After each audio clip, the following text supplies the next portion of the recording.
Hi, everyone. This is Jackie Anderson, Arlington's Conservation Administrator. The March 20th, 2025 public meeting of the Arlington Conservation Commission will be conducted in a remote format consistent with Chapter 2 of the Acts of 2023, which extended remote participation in public meetings until March 31st, 2025. This meeting is being recorded and the recording may be made publicly available. All materials for this meeting are available at the link which I will provide in the chat shortly. Please note that the Zoom chat feature may be used for questions and comments that contribute to the Commission's procedures. If it is used otherwise, it may be disabled at the chair's discretion. A public comment period will follow each hearing. The Conservation Commission encourages attendees to ask questions and offer comments during the public comment period. Chuck Tironi, the Commission Chair, will facilitate this meeting. Each vote taken during the meeting will be conducted by roll call vote. And Chuck will be reviewing the agenda. Yep. So I just saw Nathaniel join the meeting. So 7:01, according to my computer, Nathaniel's joined. So this the agenda will start off with the administrative review of the minutes of March 6, 2025. Discussion items are the Forest School update, an enforcement order at 335 Mystic Street is on the agenda, but we will not be talking about that tonight. As I understand it, the residents of 365 couldn't make tonight's meeting. Enforcement order for 6666R Dudley Street and 933 Mass Ave, water bodies update, tree update, and then which this last item under discussions, Sims Woods Forest Management Plan discussion and vote. And we may not get to a vote tonight, but it's on the agenda just in case we get that far. And that's open for public discussion. I'll when we get to that item, I'll now announce that again. And for hearings, we only have one. It's 15 Ryder Street, and that's it. And I'm going to take roll call attendance right now. So Mike Gildersgame. Present. Nathaniel Stevens. Present. Susan Chapnick. Here. David White. Here. David Kaplan. As I understand it, David's going to be a little late tonight. Brian McBride. And I see Brian. You can't hear him. But I can't hear him. So I'm here. yep, he waved his hand. Brian's here. And Chuck Tironi's here. So we have associate. No. Mike Gildersgame. I started with Mike. Oh, you did. Okay. Thanks, Susan. Yep. Sorry. Associate member Sarah Alfaro Franco. Oh, I thought I saw her. No. And Eileen Coleman. No. So our associate members are not in attendance tonight. So Jackie, if you just watch and if they come in, just make a verbal announcement when those members hit the floor. So for our first item tonight, we're going to be reviewing the March 6th, 2025 minutes. We got some revisions. And so we can put those on the screen.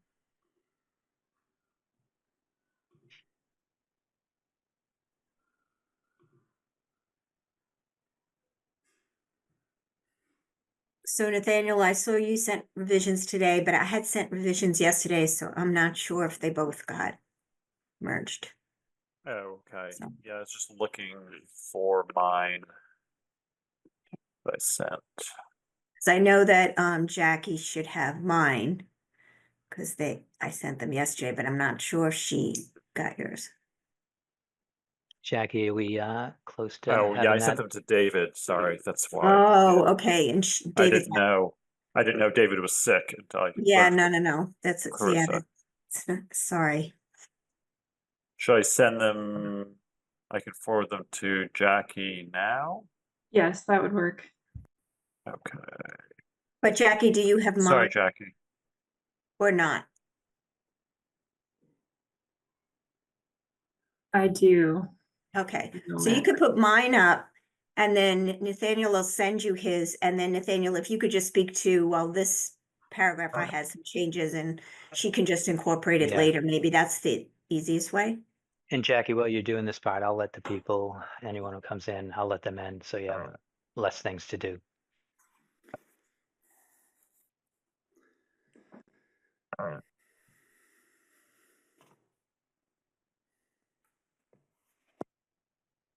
Okay, sorry, hold on. I'm having technical issues here. But go ahead, I guess go ahead, or if you want to maybe do another update while I get. Sure. Let's see, well, the next thing is just discussion. So Susan, I don't know, do you have anything available to put up that we can work on? Your minutes? Maybe you might be the quickest one to do that. Sure, I have to just load them, so hold on. So I wasn't prepared to See, share. it's a race. Yeah, so, Does Susan I have mean- sharing permissions on the screen? Oh, Jackie. Oh, Jackie got it. Okay, great. All right. Okay, I think this is Susan's version. Okay. Yeah, it's your initials Yeah. after them, yeah. Okay, so we should look at both versions, right? They're Well, both no, we separate. don't have to right now. I think the easiest way would be just to scroll through mine and then let Nathaniel jump in and say, I had an edit here or there, and then he'll send it to you later. He doesn't have to like say all those edits unless they're real substantive, in my opinion. I agree. And Jackie, you should see them in your inbox now. I did send them, but Yeah. if you don't get them, let me know. I did get it. Okay, great, thanks. Yeah, so I have them now on my phone and can see the changes. So I could, yeah, I'll just tell you. Nothing there. So we have a few. Brian, are you changes seeing here. them now? Brian McBride? No. And we can't hear you, so you might want to. You can No, hear actually, me we now? can hear you now. Yep. Okay, I changed speakers. Yeah, thanks. Well, I can see the minutes, and it sounds like Susan and Oh. Nathaniel can also. No, Yeah. I'm sorry, Chuck. I didn't want to interrupt, but I couldn't see the future Concom meetings on the town calendar. Oh. I'm going on a trip and trying to decide when I'm going to be missing meetings, but that's why. I assume they're every other week, but I can't see them. No, so Jackie, just make a note that you and David should put up the whole rest of the year, which we've already approved. Yeah. Okay. All right, so it looks like, I don't know if we need the narrative here, but there's been some changes on number 1, Park Ave, 40 Park Ave. There was one change. put Sorry, in. Go back sorry. down Yep. or up. Go back a little bit. Yeah, my change is under sub I there. I just crossed out the word procedural, and it's actually just, it is a true motion, similar edit in the next one, but just says motion to amend. And then I also changed the sentence to say, just rearrange it to say, planting to be done per the restoration plan by June 15th, 2025. I just stuck in the word on that one. All right, yeah, right there. Okay. So you'll see that in the changes, yeah. And then the water bodies, looks like there was 2024 water bodies report was put in, and moving on to CPA liaison report, there was no changes. Tree liaison, same. Sims conservation restriction, full discussion. That's what we're going to do Yep. tonight, was added. Yep, I did the same edit in that paragraph, but Susan's is fine, so don't worry about mine. So the same Okay. thing. And then we're moving on to deliberation. Yep, yep, and deliberation, that paragraph there will hold a public meeting, not hearing. Remember, we ran into this issue before, so in that intro paragraph, the Conservation Commission will, I changed held it to past tense because we did hold yeah, it, that's true. Yeah. Yeah, good point, yeah. but yeah. You could actually just say the Conservation Commission discussed a notice of Discussed. intent. Yeah, discussed. Just discussed. That would be fun. Yeah.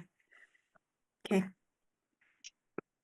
And then that's that, and the N. Stevens paragraph, I changed it to say reviewed the applicable performance standards and regulatory standards under the DEP's wetlands regulations 310 CMR3. New sentence, for work within the buffer zone, the commission must impose conditions. And that's in your edits, so she can just. That's in copy my it. edits. Okay. Yeah. great. And Wonderful. then at the end of that sentence, I just said, stormwater standards had to be met, though not all are applicable to this project. Okay. Then in the next paragraph with the by name begins, and I actually did look at other paragraphs, not just those with my name in it.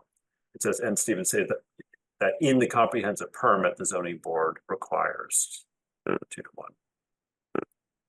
So that's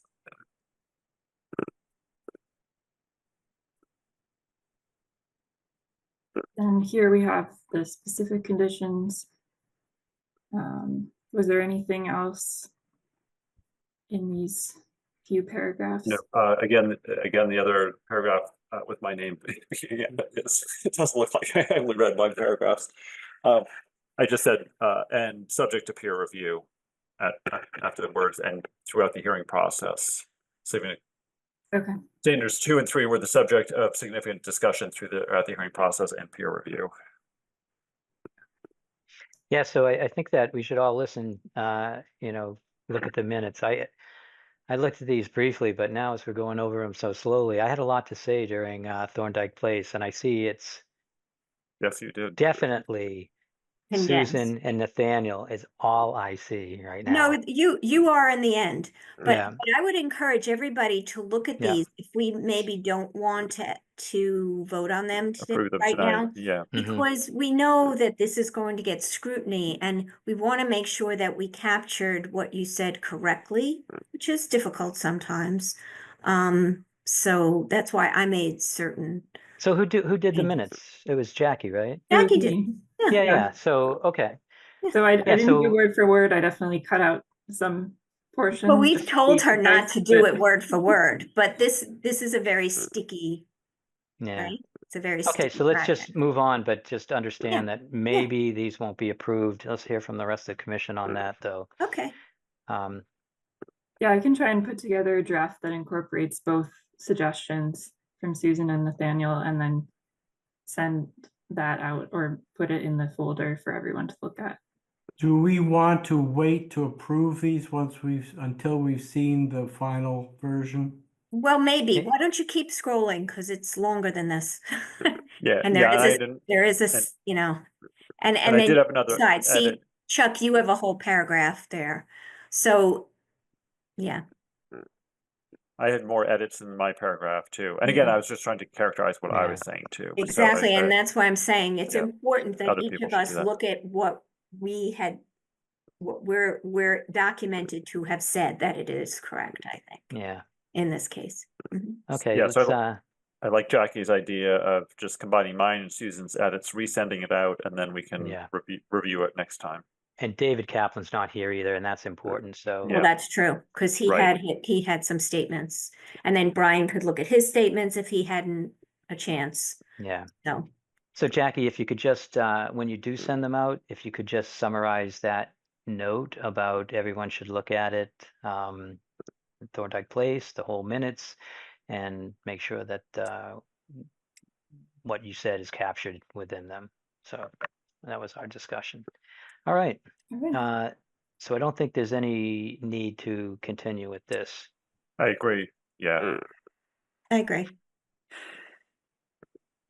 All right, so the next discussion item that we'll be taking up is the Forest School update. Is someone here to give us an update on that, or is that you, Jackie? So if someone's here to give us the Forest School update, just raise your hands, or we can see, turn on your, anyone? It may have been David who meant to update us on that. So David Okay, Morgan. well, So we can maybe postpone that to the next meeting. sounds like a good idea. I like the way this is going. Okay, enforcement order for 335 Mystic Street. That's another one that's going to be pushed. And as I understand, the applicants aren't here, but I will check. If anyone's here for 335 Mystic Street, please raise your hand at this moment.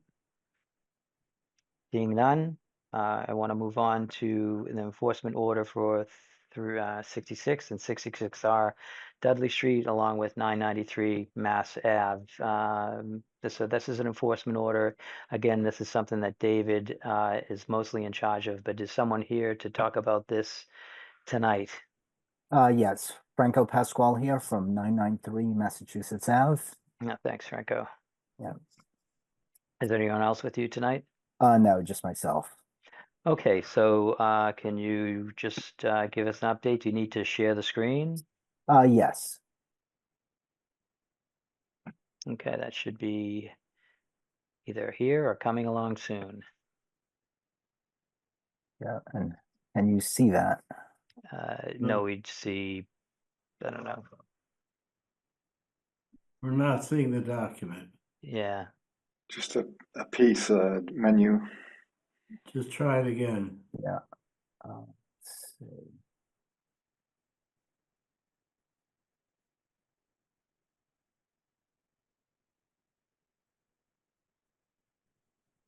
How about that? There you go. see that. Oh, okay.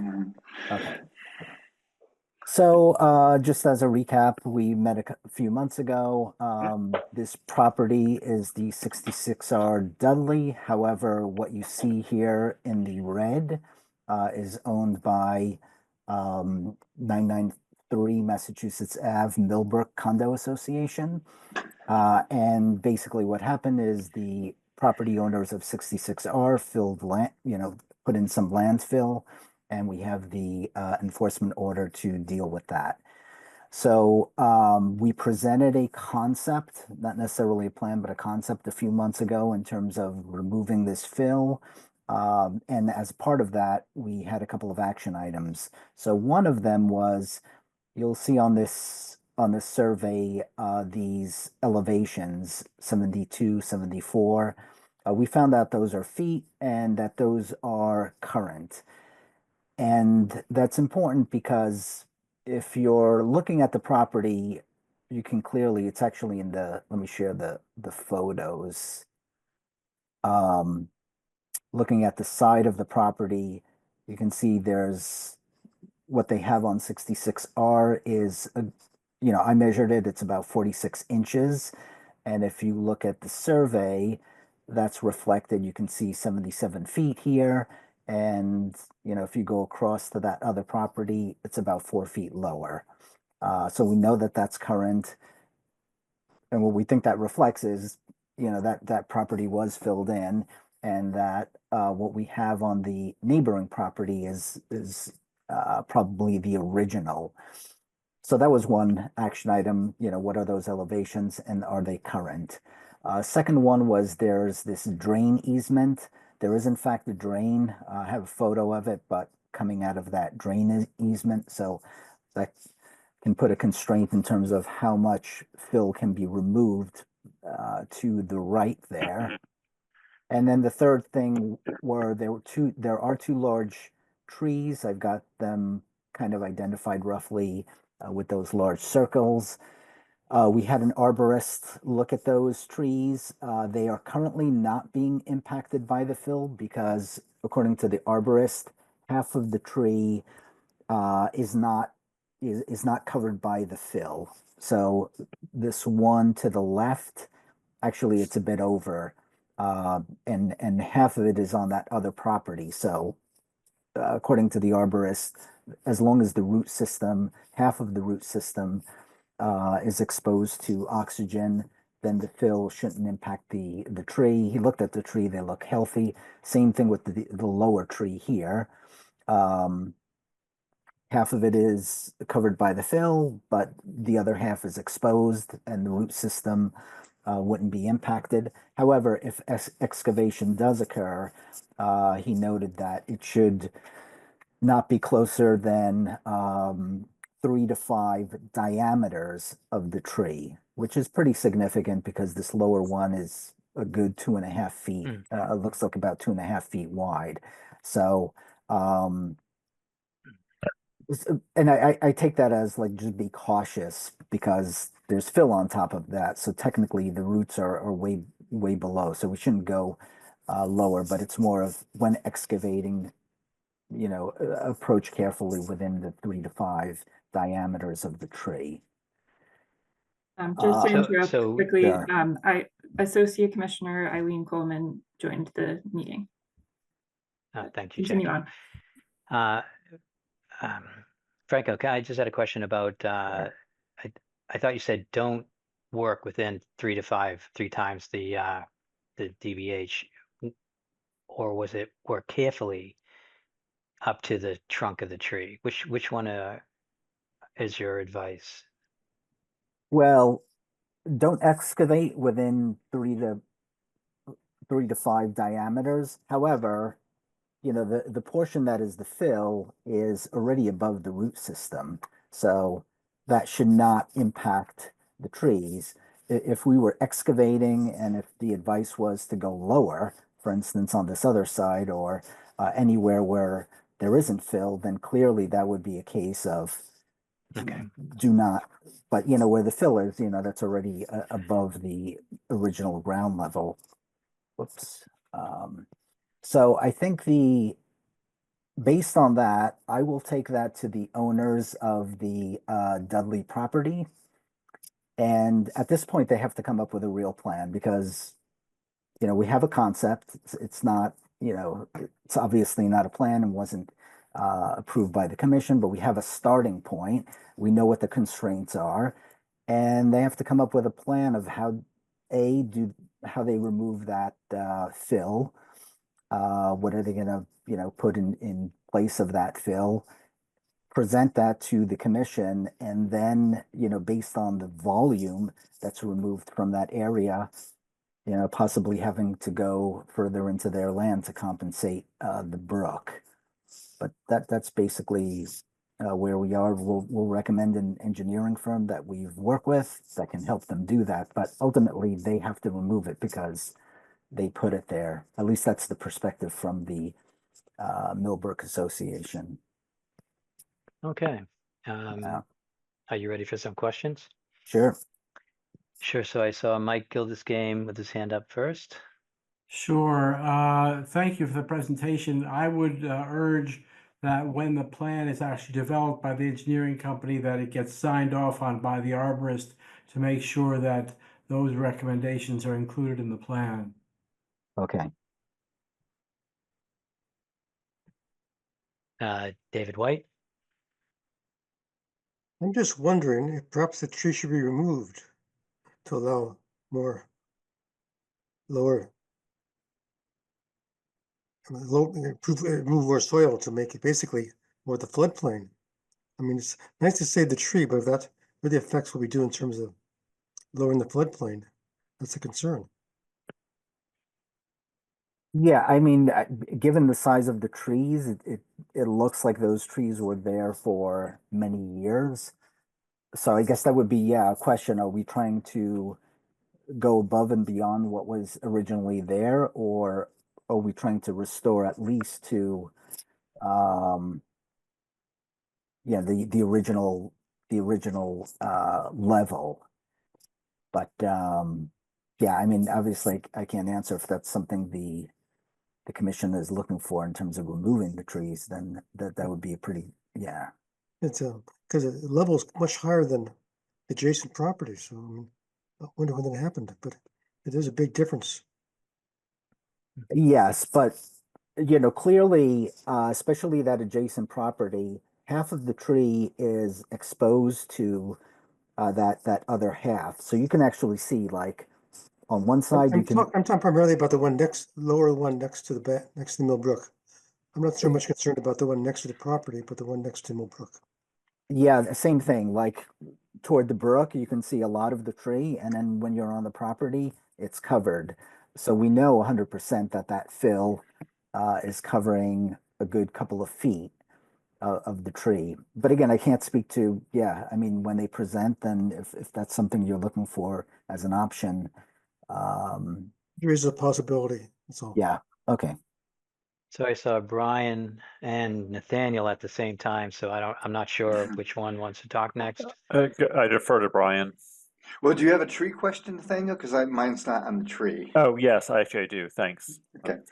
I was just going to comment to David White. I think, and I'm trying to look for pictures, but I think we discussed and in the field the reason why we wanted to keep that tree is because I think it ties into the stability of the bank there, if I remember correctly. And Yeah. so the idea was that, and there's also vegetation, some shrubs and stuff and looking at the photo to the right. So I think we had a good reason to keep that tree, and I'm just not remembering what it is. So I guess if you take out the fill, you'd have to take out the tree plus a fair amount of additional vegetation. And I actually saw, Franco, I thought you have it in another image, your follow-up items image sketch you just had some photos you put up a moment ago showing when you were showing the height of the wall on the adjacent property. I think you had a picture that might show this area that we could look at if you could just I think this is that might be it's not a great picture, but this is from the other side of the brook, and this is the You tree may number. have to stop share and reshare. We're still Okay, seeing yeah, the that's sketch. Yeah. oh, okay. Yeah. Yeah. let but me you go had back. you had a slide that said follow up to that had a follow-up item in it. It had Photo. when you were explaining to us the 46 inches of that wall, you showed us a measurement, and I think that slide had a Other picture of this photo. area on it. Yeah, okay. Yes, right. There's trees number 1 and 2. And I could go back to the photo. Okay, to- no, it was actually, yeah, so Yeah. it's there, but yeah, actually the picture you just had up, I think is better, but it shows the bank. So, but I think to David White's point is that you can see that there's an evergreen to the left, but I mean, certainly it can be taken out, but it would be taking down a lot of bank. We just thought that was a lot of good, mature, existing vegetation to try to avoid removing. But if that's just the way to get the compensatory flood storage, I mean, some ways it makes sense because that's closest to the river. But I'm just throwing out that out there. That Well, was my storage is good, but that's up to comment. the experts that come up with a. Yes, I think you're right, for sure. Thanks. I think that was my only comment. Sure. Brian. Unless Susan wants to talk about the tree. No? Okay. I was just gonna ask about the pipe, Franco. Yeah. Were you able to identify how far below the surface the pipe is, whether it's still in good condition, whether it's functional or not? I'm assuming it's a street water drain of some kind that's flowing into the brook? Yes. I don't have the photo on the part of this deck. I can follow up in terms of how deep it is, but to me it looks like about 18 inches, which if you remove the fill, that's fairly close to the surface. But I can check on. I've got to go to DPW to find out. I'm sorry. I'm wondering how much of a constraint it is, and there's an opportunity to remove fill around that pipe, or whether it's a no-fly zone period. And Right. Okay. thanks.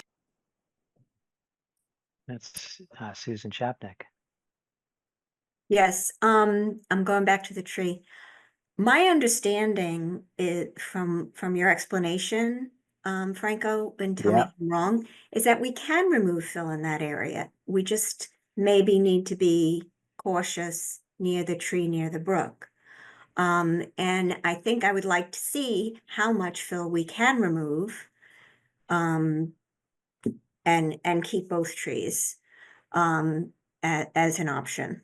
That would be my, because I do remember walking the site, and I do think the mature tree by the brook is holding, it's pretty steep. It's steep, it gets steep near there, and it's holding, it's holding the bank, I Right. think. Yeah. Okay. I had a question also. So you're talking about the trees. Again, it's a tree question. The trees, remove the fill. How much are we talking about? Because at the beginning, you pointed us to the neighboring property. You said that's feet. Is there 4 feet of fill on one side of each one of those trees that you're expecting to move?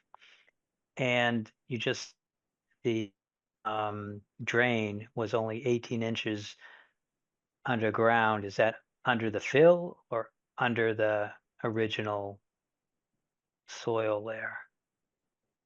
For the second question, I'd have to get, I'm just basing it based on what I can see from the pipe actually coming out of the property. So I think getting an actual number from the city makes sense, just so we can come back with an actual number.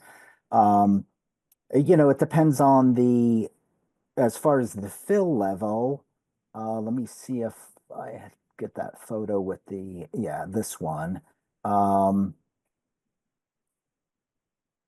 It's 4 feet as you go up here. As far as the tree, to me, it looks like about 2 feet of fill, because 4 feet would be pretty high in terms of covering that tree.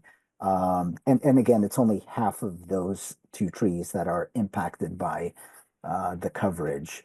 So, 4 feet is really at this point, which is a little, up the property.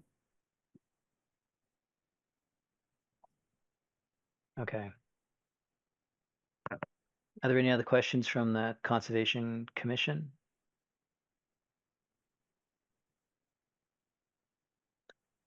Chuck, I guess I wanted to note if Franco has any idea about timing of next steps. Because we asked several questions and then also he has to coordinate with the owners of 66 Dudley. Yeah, Franco, and then the proposal that you're going to come up with, is it to remove all the fill, even though you started out by showing us the property line with 993 Mass Ave? Yeah, and that's where it gets interesting because what we can propose is they need to remove the fill off of our property. What we're not in a position to say is they have to remove more than that. So what I was planning to do is advise them, you've got to come up with a plan of having to, we've already come up with a concept. We have some constraints, some additional questions. I'll list them, but they have to come up with that plan at minimum to remove the fill off of our property, depending on what that looks like in terms of the volumes and whether that is sufficient for the commission. Then the next step is maybe they have to remove more, but that's more on them because, from a Millbrook perspective, we can't commit to that. What we can require them to do is, at minimum, remove that fill off of our property to something that approaches the original that should be in the plan, and that they should present that at the next meeting. So as far as the timing, I don't know, because that's on them to come up with that plan. Okay. Yeah, so it seems like, so you're going to give them this information and recommend an engineering firm to work with them to do that removal. Is that what I heard? Well, to come up with the plan that includes that removal, which they would then present to the commission and, seek approval or seek advice in terms of whether it's sufficient or not. Okay. All right. Susan, did that answer your question? Yes, Except but for timing. now I'm wondering if we need to update our enforcement order because I don't know what the enforcement order says at this point. It's been going on a long time. I don't know if Jackie has it available or I can pull it up. It'll take a minute. okay, because we might need to update our enforcement order for if it has dates in it.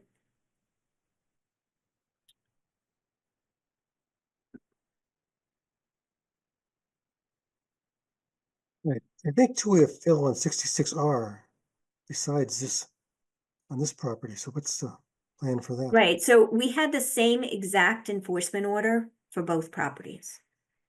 Same exact wording for both properties.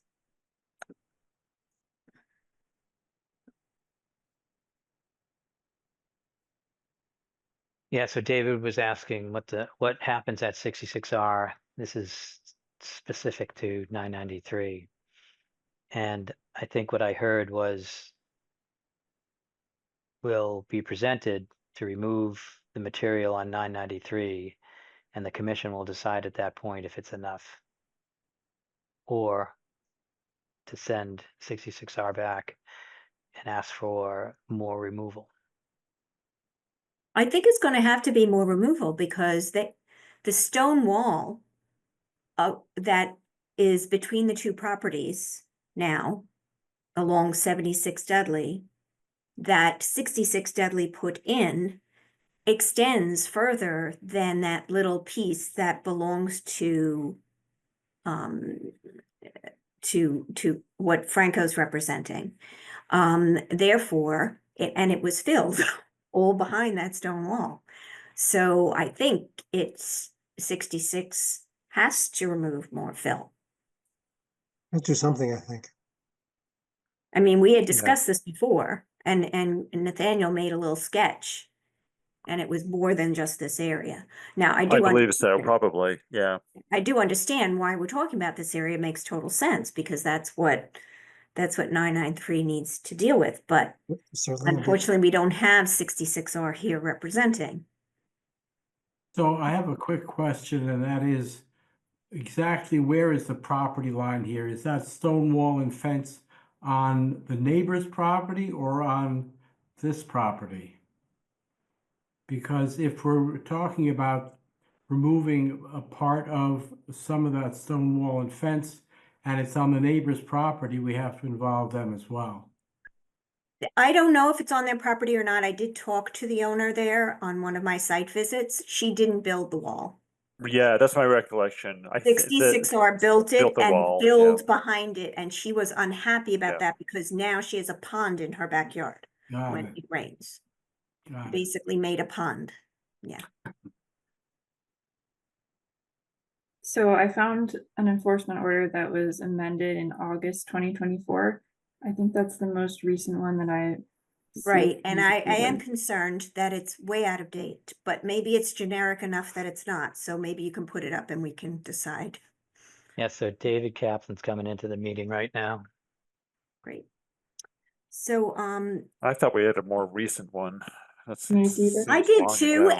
and then recently David Morgan said, I think when we were talking about it, Chuck, at our last meeting with David, that this was the latest one, and I was like, what? We didn't amend it Yeah. after that? Yeah, I don't remember the date. My screen. Yes. Yes, we can. We should check the meeting minutes because I thought we had a discussion more recently than August on this, but maybe not. Well, we did have several discussions, but we never updated the enforcement order. I think that's the problem. There's 925. So it looks like the restoration plan was due in September.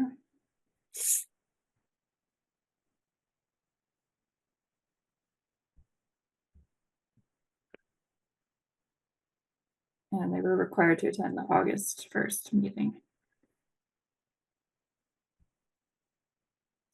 So I think we could certainly update it with any new deadlines or requirements. Yeah, I agree. I think that they should. And that we should have one for, okay, this is the condos, and there should be one for 66R, equivalent one, probably the same date. Oh, yes, I see that. Let me see.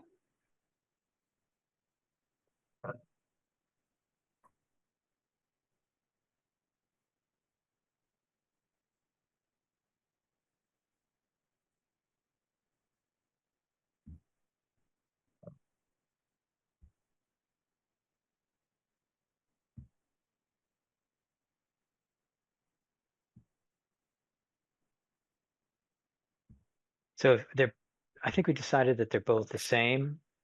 Yeah. Is there, They what's should- the they should language be. that we should start thinking about to do these updates? I think just the date for the restoration plan is the main thing. Yeah, so update both of them with a new date for the restoration plan. And then there was a couple of questions that maybe should be incorporated. One was, should the trees be removed? And then Oh, So I see, that's right, to- in terms, yeah, developing the Shouldn't plan. that, Yeah. but shouldn't. Hmm? But shouldn't that, whether the trees be removed or not, is part of the restoration plan? They need to provide a plan that removes the fill, right? And revegetates. And if they're going to propose in that plan to remove the trees because they can't get the fill or whatever, why are we specifying that? because I think the commission has, member on the commission has stated that he would like to know, he doesn't want them to be hampered or hamstrung with the trees. And that if they think it's a better project at the end of the day by removing the trees, they'd like to see a plan that way. But if they have a reason to either remove them or keep them, we want to hear those comments. For those reasons, yes.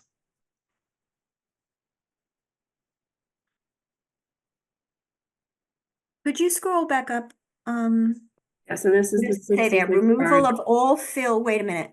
Removal of all fill material replacement to original grade restoration, planting and maintenance. So we don't want to say removal of all fill material anymore? I I think we do. think they Well, need to we come back do. to us with a plan. Yeah. all Susan, right. we do, because okay. what we Yes. were told tonight is that remove the fill, but when you get down to the original layer, that's when you have to be 3 times away the trunk of the tree to protect the roots. So they're not recommending any removal of the Below the fill original. layer, which is fine. Right. Yeah. So which is about 18 inches at the bank. Below the fill, right, but we just said remove fill, so I guess I'm still confused. Remove fill is fine for the trees, is basically what we heard tonight. Because the tree roots are below the fill. Is that not what we heard? Are they? Yeah, correct. Well, that's what we heard, but I don't think that's quite correct, because if I No. remember correctly, that tree that I was talking about, the one that's closest to the bank, there's roots. I think there's roots at the fill level that go down onto the bank. I mean, especially the bank is created a bit by the fill, I think, Hmm. or the bank is essentially part of the fill. So, Oh, but I okay. think we're micromanaging a little bit. I think we just need Yeah. to say remove the fill and account, Right. discuss whether or not that tree should be or can be removed. How Yeah. about I whether or not it can be saved? Can we make it? Saved. Yes, right. Yeah, there you go. Yes, yeah. I mean, Thank I you. don't even Yeah, want to use the word removed and give them an right, out. right. As If- long as When the it can be fill is saved, removed, yeah. So then Yeah, there was some okay. discussion about flood storage, which threw me, Where because is that? I'm assuming, well, it came up in the conversation. Oh, okay. So I mentioned it. people said, hey, let's create more flood storage, which might be lower than the original layer. So I'm not sure how that works into this. If we're trying to create flood storage, which may have been lost many years ago, or we're just trying to remove the fill. I think fill. I think we're trying to remove the fill.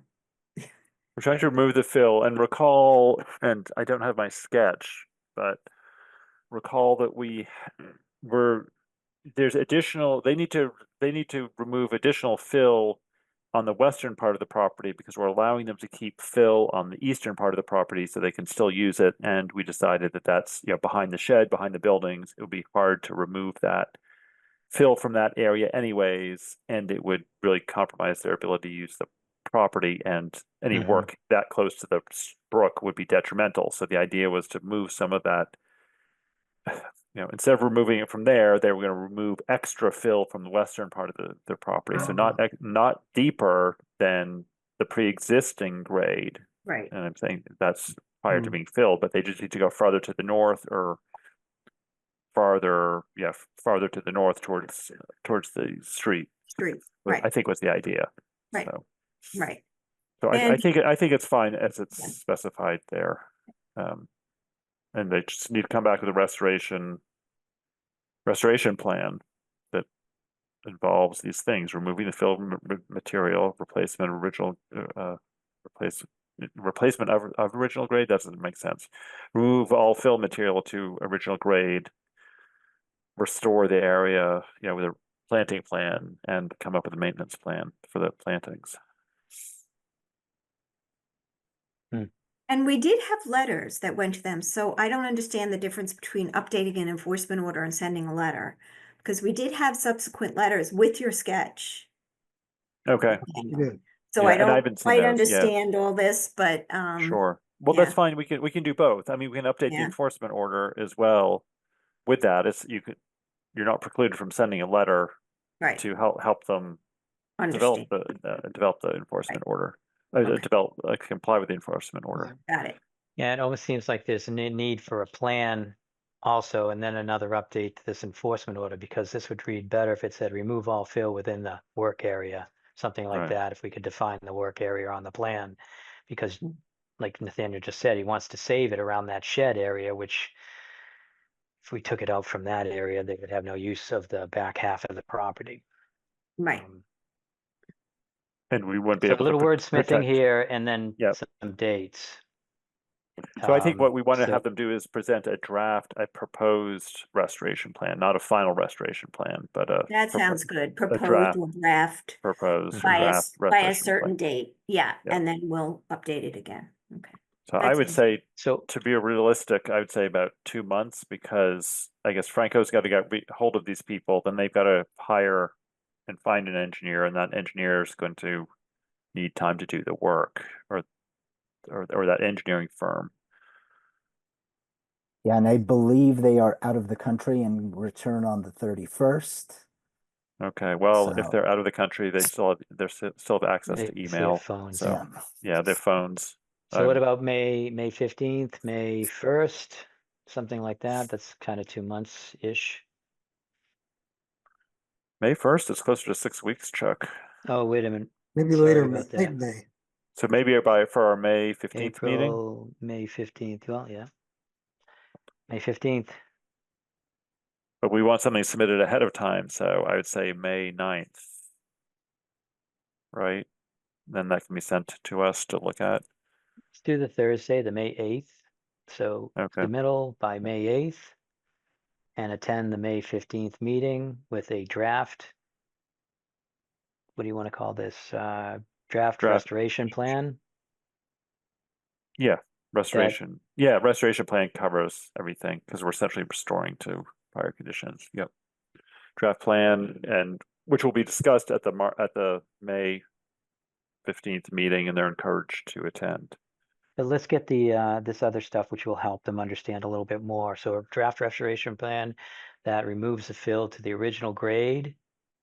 And I know what restoration means, but might be a good Right. Oh yeah, no, and good a point. planting that includes O&M plan. Yep, that sounds good. And I'll make a when we- motion to amend the enforcement orders we just discussed. Have a second? Second, Susan Chapnick. Mike Gildersgame? No, Susan got. the- No, I'm asking you for to say Oh, yes. yes. Approved. David White, Yes, David Kaplan,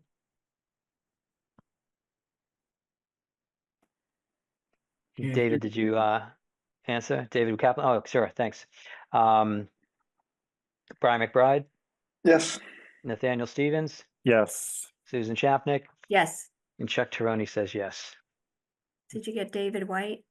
I did. Okay, good. Okay. All right, So thanks, this is Franco. over. Yeah, Yep. Franco will Thanks you. see very you later. much. That was Sure. very helpful to us. Thank you. Appreciate it. Thank you. Hmm. Okay, further moving along Oh, on a sorry, Chuck. discussion. Sorry, we just updated one enforcement order, didn't we? We have to only update them both. Yeah, we Oh, need to sorry, update. yeah. And I don't know which. I think Good 66 was point. up.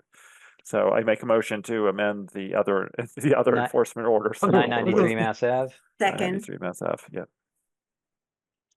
I seconded. Sure. Mike Gildersgame, Yes. David White. yes. David Kaplan, Yes. Brian McBride, Yes. Nathaniel Stevens, Yes. Susan Chapnick, Yes. and Chuck Teroni says yes. Okay, Jackie, you're clear on those updates? Sounds good? Okay, Yes, that Okay. makes sense. thank you. If not, Alright. she can reach out to me. She needs help. Sounds good. okay. And if I could, Next on yeah, our sorry. agenda is Oh, water can I bodies ask- up. Did you have a question, Yeah, Franco? yeah, just one point. Thank you. If the enforcement orders are identical, the only thing, comment I want to make is the Millbrook property can't commit to the same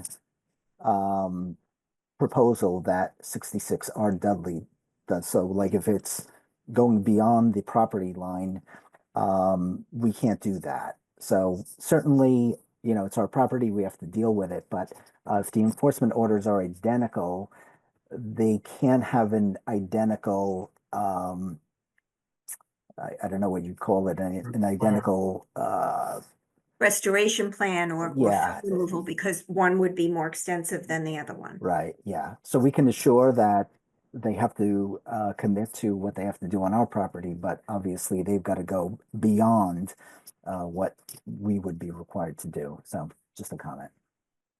Okay. So Nathaniel, can you help wordsmith that and make two? Well, yes Or and not? no. I mean, I understand where he's coming from, but I think at this point we were holding both responsible Mhm. because the condos, respectfully, as the property owner But and only that section. 66. Yes, agreed. And Yeah. yes, We're not at a I- point where we can, we're not at the point Yeah. that really comes into play. But we hear you, but Franco. point But well I think taken, it's yes. Okay. yeah. Thanks. Appreciate it. Thank you. Thanks. Okay. Looking around. Okay. Update from Water Bodies Working Group, David White. Okay, we met with the FinCom on Monday Oh, and they approved a budget of $85,000 for the next fiscal year. remind me, is that more or less than you We than asked you for asked for? 95, but somehow got changed to 85. It's close enough for our purpose. Okay. Wait, so There we was a didn't ask for little 85? bit of a snafu in the budget Yeah. presentation. But we could still get that extra 10,000 if we needed from our carryover, because we still have It's that, carryover, yeah, so. the carryover, so we'll be fine. But I think we learned some lessons about the budgeting, because the way David is doing the budget is not necessarily the way FinCom likes to see it. And Carolyn, who is helping us from FinCom, who's also on the Water Bodies Working Group, thankfully, kind of redid the budget and we lost 10,000 somewhere, but I think we'll be smarter about it next year, so. I think FinCom liked the presentation better than Mhm. previous presentations. They Good. spent a lot He of did a time really on, good job of making a PowerPoint presentation to help justify all the expenses. yeah, PowerPoint sort of is a technique that works pretty well with FinCom. Somehow. Good. So any comments or to-dos from FinCom for next year or? I'm going to note that the McLennan Park took a lot of time. As it That's- usually does, because the chair of FinCom lives right near McLennan. And he always sounds like, every year I go to the meetings, she always sounds like she feels that McLennan is the poor, poor sibling that Orphan. doesn't get enough attention. So she asked a lot of questions, and it is complicated because we do have CPA funds, a CPA grant to do a study to see if, what needs to be done there. And hopefully that will happen this spring. It was approved in 24, so, she was not happy that it was delayed, but. And part of the problem there is that the basins are stormwater detention basins, and it's DPW's responsibility to properly maintain them. So it's not really water bodies issue, it's more of a DPW stormwater issue that we can't really address ourselves, but DPW needs to deal with. Right. And it's It's DPW, sorry, it's go ahead. go ahead. It's a closed landfill as well. We're not dealing Right. with a natural water body like, No, well, it's a like the others. constructed detention Yeah. basin. Yeah. Yeah, Same water and basin. you look back at the permit, and unfortunately, it's actually the Department of Planning and Community Development that needs to take the lead, not DPW, unfortunately, the way the Hmm. permit went. So David Morgan, it's in David Morgan's hands to coordinate all this, which is okay because he coordinates with DPW anyway. But that's where it lies. Real Okay. quick, can everybody hear me okay? Yes, Oh, okay. All right. Sorry. we couldn't hear you Mike, earlier, but now we can. Yeah, thank you for confirming. yeah. All right. If there's no more about the Water Bodies Working Group update, we're going to move on to the Tree Committee liaison report, but I'm not sure Sarah's here. What about CPA? Oh, it's not on my sheet, but CPA update. Oh, yeah, so the CPA approvals were made last month and I reported to the group, and now they're like the Water Bodies Working Group, working through the various approvers and reviewers, the select board. I suppose they were at the finance committee as well during that meeting. So I haven't heard any negative reactions to the proposal. I assume it's going forward okay. One interesting thing, well, two things, just quickly. McLennan will get a lot of CPA money this year. That should make that person happy. The skate park and the garden are substantial investments from the CPA fund into McLennan. The second one is just one thing that came up during our meetings was that the issue of maintenance in the town is becoming difficult. There's this big issue of maintenance with the town hall and the tower and all that, and there are a couple other maintenance projects that the town is not able to fund or doesn't want to fund through capital planning or through an override, and is sort of squeezing some CPA money away from the development of new parks and so forth. I think it's just a general philosophical issue that we face as a town. How do we spend the CPA money? If we start to redirect it more toward maintenance issues, we'll have less money for funding new parks and new open space. It's a concern I have. I just want to share. I Brian, I thought have a CPA follow-up question. couldn't be used for maintenance. Yeah, Susan. Yep. That's my question too. Yeah, well, it comes under the historic preservation piece. More like that rebuild the town, sometimes. Oh, yeah, but basically, it's the tower is falling apart because it wasn't maintained over decades, right? And now they're replacing it, but it's counted as historic preservation. mm. No, then that's not really maintenance. That's Mhm. okay. Well, it's maintenance Yeah. by yeah, It's beyond maintenance. Yeah, Brian, we've It's run like into it's been the same issues with the parks. I mean, essentially, we had that with Spy Pond Park. Is we did a huge capital project 20 years ago. Then no one maintained it really. It becomes so run down that 5 years ago we did this when Emily was here. David finished it up. We did another capital project. So yeah, there's over the years, as long as I've lived in Arlington, maintaining things, including parks and apparently now buildings, has been a perennial issue. We've had we had committees formed about it. I think there's been recommendations made, but nothing's changed, unfortunately. And not to rag on Arlington, I think it's a common issue with many municipalities of similar Yes. finances. Funds are tight. So I'm Brian, sure there's doesn't I was going to say with don't you just whatever the town presents is put in the same pile as all the other applications you get? You shouldn't be giving it any more review than anyone else, and you shouldn't push it to the top. It needs to earn its spot right. just like anything else. Yeah, you could No, say absolutely. no to it, right? Yeah. I mean, I don't want to. You tell everybody there. I don't want to have to get back on that committee. They'll understand. They don't want them there. I'll pass that along, John. That was the only thing I ever said. This is maintenance, so you can't fund this. Yeah, I think it's a good point. Pay me now or pay me later. If they don't maintain it over the years, then they have a bigger bill later on. Well, that's also the knock on the CPA projects, is because they can build the park, they can build whatever. There's no money allowed to go towards the maintenance of these places that they make. So it does put a burden on the town for sure. Right. But there's something else too that I don't completely understand, which is that the Finance Committee has a certain cap on these kind of maintenance related capital projects. And once they hit the cap, they have to go to a town meeting or an override to get that additional money. And they would really prefer not to make that ask. And I'm not sure of the politics or the mechanism behind that. Wow. I'm not either. Yeah. The budgets are very tight, yeah. Yeah. Okay, that's all I had. Okay, well, thanks for that. Yeah, CPA wasn't on the agenda, so we Was slipped that in mine. there. Now we have a tree committee report, and again, Sarah's probably not here, right? So that'll have to wait until next week. So we're going to move to our last item on the discussions, and that's the Sims Woods Forest Management Plan discussion and vote. And it is after 8 o'clock, and I just want to let everyone know that although this is in our discussion items, we are going to take public comment on this discussion item. So with that, I'm going to turn this over to Nathaniel Stevens, who has been spearheading this for the Conservation Commission. And Nathaniel, you can introduce people who are here to speak, or turn it over to someone else. Sure. And I see that David White's hand is up. Yep.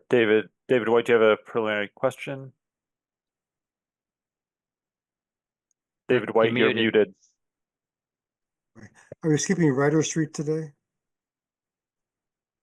It's on my Are we agenda. going to speak about Ryder Street? It's on my agenda Yeah, it's after this. after this, okay. Yep, thank you. Thanks. All right, thanks. Sure. Yes, so I have been meeting with a representative from the Land Trust over the past year or so with Dave Lapointe, who's at Beals and Thomas, who was hired by Beals and Thomas as a consulting firm. I believe he's a landscape architect or land planner. And the property owner of the Sims development, the apartment area, not the assisted living facility, hired him to help initially with the encroachments that were identified when Beals and Thomas did a survey on the property about a year or two ago. And so we've been mainly working on that, but I've also been pushing to get them to respond to the Conservation Commission's September 2023 comments, which the Commission sent. When you all may remember, we reviewed a draft forest management plan for the Sims Woods, and that's what we want to talk about this evening. So they have presented, they looked at our comments, they did some further thinking about it, and we've had some discussions in this, I'm going to call it, it's not really a working group technically, but we've had some discussions with them, with the Land Trust, and they have developed this sort of I would call it a revamp of the plan using the same forester, but a revamp of the plan, which we sent out, which is a 7-page plan, which puts a time, which makes it a much longer plan, 5-page plan that was sent out, called Ongoing Forest Restoration Program, Reclaiming an Invasive Invested Forest. As you remember, the plan that the Commission reviewed almost a year and a half ago involved, essentially boiling it down to a quick summary, was going to divide up the Sims Woods into 5 areas, and then each year remove the trees from each area and replant new trees. So that was a pretty, I'd say, perhaps aggressive approach. This plan has a much longer time frame, and I think it would be less tree removal. So that's the overview of it. From the owner's company, I see Tyler Cormier here, and I'm looking down my list. And Dan Cathcart, I see his name. He's the forester who had developed the plan that the Commission reviewed a year and a half ago, and we provided comments on. And he's also, I believe, the one who did this latest outline of a plan that we have. The property owner and Dan were all ready to go and develop a whole new plan, but I said, no, let's just do an outline to get that down to make sure the Commission's, we're headed in the right direction with this. So that's why it's at a much less detailed level than the last plan, because I thought, don't develop as a detailed plan as you did before until we get sort of general buy-in on this direction. And what else was I going to say? The Arlington Land Trust Clarissa Rowe sent some comments, which I think we distributed, maybe not, but she has some comments. Okay, people didn't see those. So she provided some comments, and I can forward those for distribution, and I can try to work those in. I'm not sure if anyone from the Land Trust is here as well, but what I'd like to do is turn it over to, I guess, Tyler to see who's going to, or Dave Lapointe, see who's going to present, further present go over the proposed plan.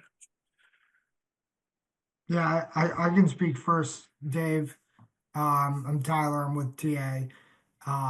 Like And Nathaniel. this is TA Realty. Sorry, they don't. They need to be reminded. You're the owner of the property. Yeah. Yeah, owner of the Yeah. property, TA Realty. Thanks. Yeah, like Nathaniel said, we put together this outline. We're prepared to put together a full proposal. But we're gonna speak to the outline today, make sure it's in line with what everyone's thinking, and then following this meeting, we'll put together a full proposal. So I'll hand it over to Dave Lapointe from Beals and Thomas, who has been hired by TA. Okay, thanks, Tyler.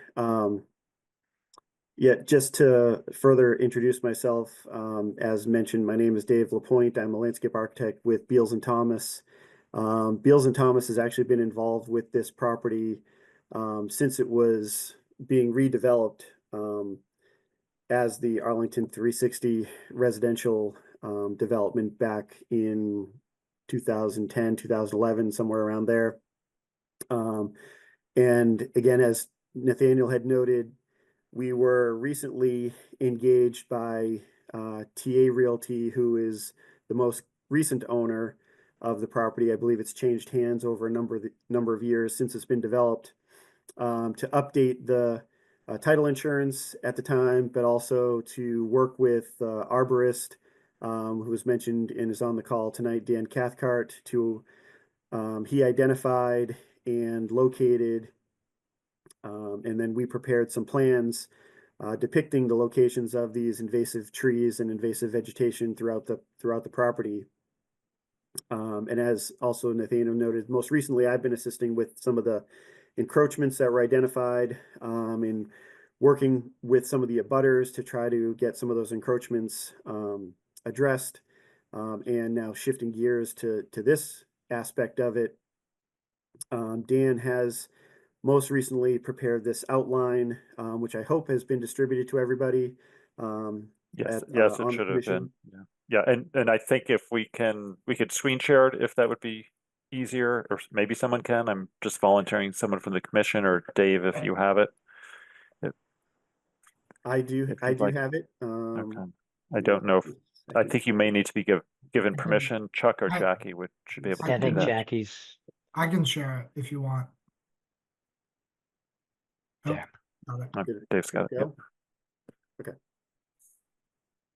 Oops. Oh. We were seeing our commission agenda. Yep. Hang on, I get it right. Oh, sorry. Hold on a second. Wrong one. It's this one down here. All right. Where is it? Here it is.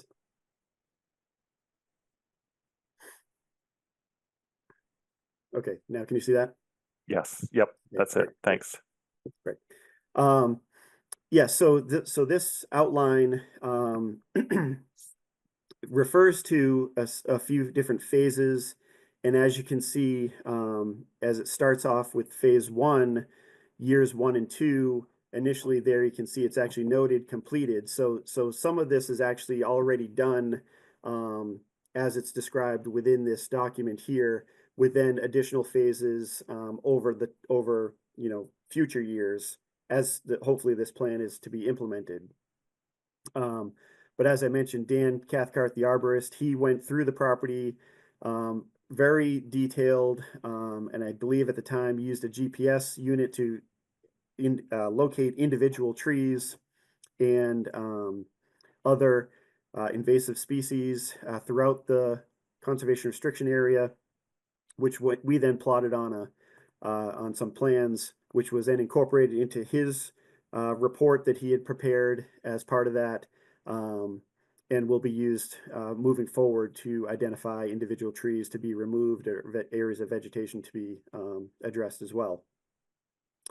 But anyway, so like I said, it's initially the years 1 and 2, some of this work has already been completed, but moving forward, we're essentially at this point here developing the implementation and restoration plan, where the intent is to use different methods, and I think we would be looking to identify specific trees or specific areas to be addressed initially, and then using, like I said, different methods to address some of this vegetation, whether it's mechanical means, where in terms of a larger tree, obviously cutting it, potentially leaving it on the ground to somewhat decay but become habitat for ground dwelling animals. Some of it may be actually removed off-site, but then other means, such as some of the things that we've talked about with Nathaniel and Chris from the Land Trust, is to, which I believe has been done previously in the past, potentially getting some goats to address some of the more herbaceous vegetation, and then working through as the property gets cleaned up. Maybe there's other aspects of the overall cleanup, which would be, as noted here, partnering with some groups to do some, whether it's just a annual springtime cleanup or something, picking up litter, that sort of thing, which the property owner is doing anyway, but also just to help to introduce people to the fact that this area even exists and is open to the public. And then you can see additionally in years going forward, a lot of that same removal and addressing of the vegetation, invasive vegetation, is being addressed. The thing I just wanted to point out too about this is, I don't know how many of you have actually been out there, but as Nathaniel had noted, there are 5 areas that were identified as part of this process, and again identified on some of those plans. But primarily the areas that would be the primary focus initially and ongoing would be the area that's considered the Summer Street Woods.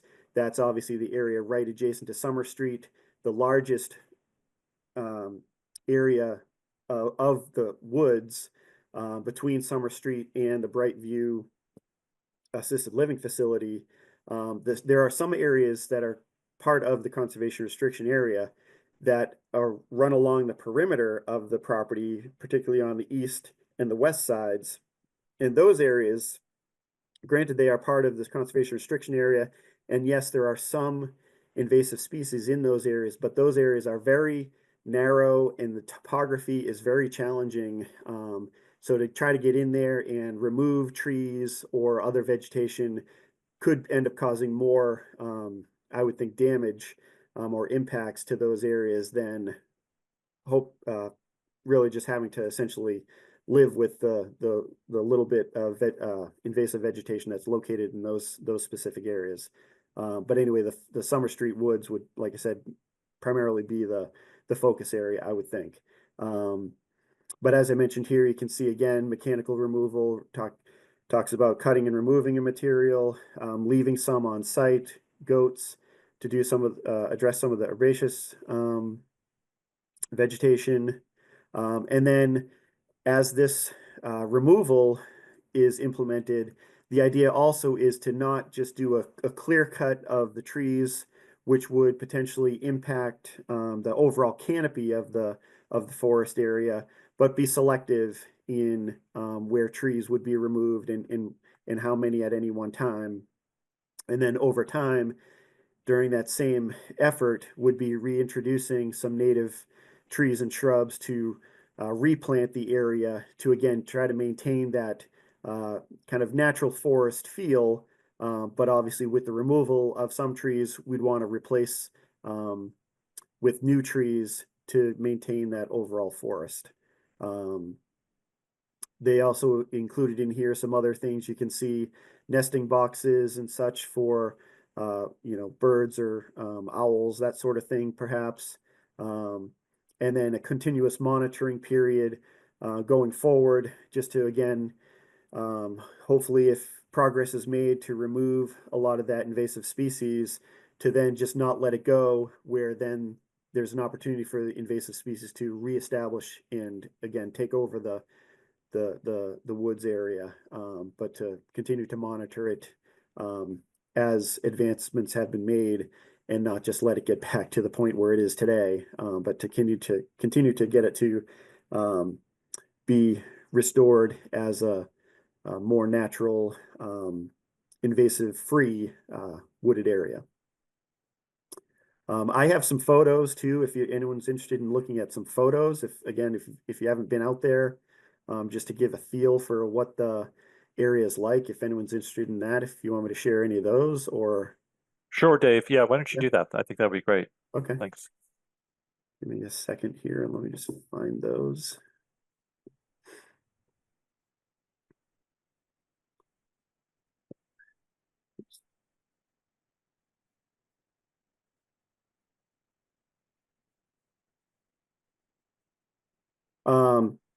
So if you can see this photo here, so this photo is from the Lower Sims Vista Park, which is the small little parking area as you drive in the driveway from Summer Street, and you've just gone past the Brightview facility. Just on the right, there's a small little parking area which has some nice views, but this is an example to kind of just show what the topography is like as you look down towards the Summer Street area. There's a pretty steep slope there. There again, some boulders and whatnot, and fairly steep, a little difficult to navigate, but it is what it is. Or to plant anything in, for that or to matter. plant anything more, exactly, yes. This is down in the actual Summer Street Woods area between Summer Street and the Brightview area, just to give a feel for what some of the woods area looks like. Here's a snag that's kind of been standing there. And this was something else that I think was going to be addressed as well as some of the invasive species are removed. Other kind of hazard trees or widowmaker type branches would want to be addressed as well. If we're introducing the public into these areas, we'd want to make sure that we're not introducing to any dangerous type situations. So again, here you can see here's a tree, another one in the background there that's been blown down, and there's that off in the background there, that's Summer Street. So not a terribly dense woods. This is obviously done in the, I think this was last winter when this photo was taken, but you can see mostly a canopy, not a lot of, undergrowth. You can see here's one that was done, visit that was done last summer. A little bit more vegetation, or I should say foliage on the vegetation, but still pretty wide open, mostly, canopy type vegetation. There's an example of, if some of the trees are cut and left on the ground, this is essentially a hollow log where potentially some ground dwelling animals could use as habitat, whatnot. So keeping things like that in place.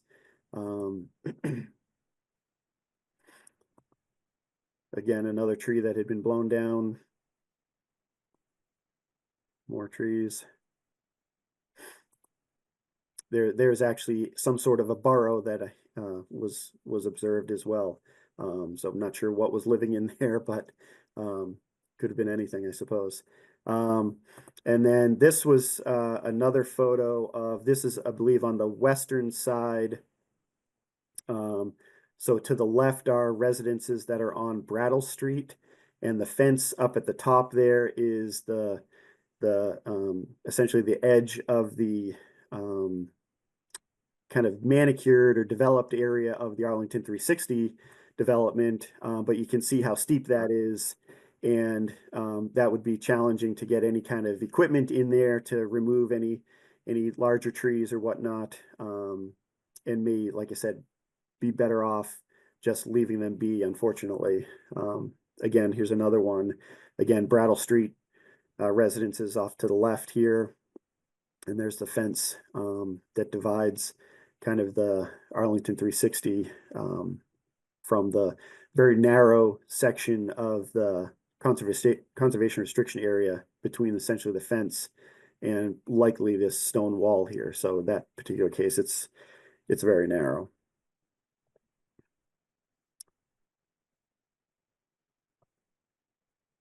So that was kind of the outline as a brief overview. But at this point, I think we're open to answering any questions. Again, I believe Dan, the arborist, is on the call as well, if he may have any specific questions for him. But otherwise, happy to discuss things further. Chuck, do you want me to Hey, field questions sure. or do you want to do that? I'll just do Okay, it. thanks. So David White, I saw your hand first. Okay. I have a few comments. I noticed understory it's pretty thin in those pictures.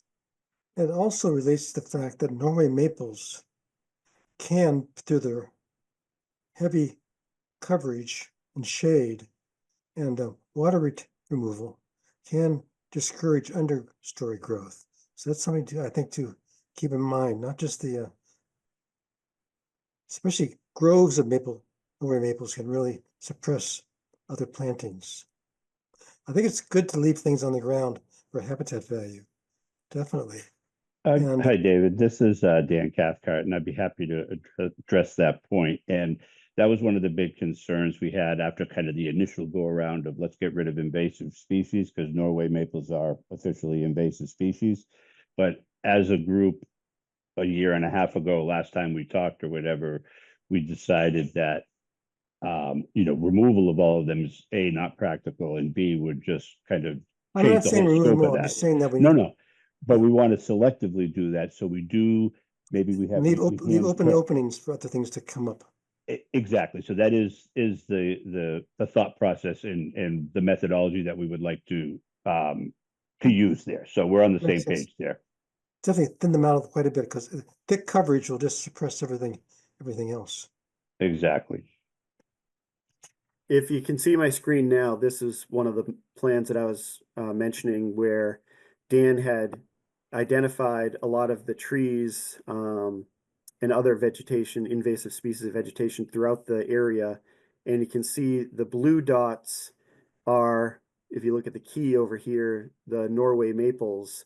At one time or another, you may have heard, it seems as though this area may have been used as a nursery for Norway maples. It was. And so there's obviously a heavy population of those throughout, but then others scattered throughout as well. So I'm just encouraging aggressive thinning. Not removal, but altogether, but aggressive thinning to let other things have sunlight and water to grow. At one point. Another question, are you planning to produce any paths or trails in the area?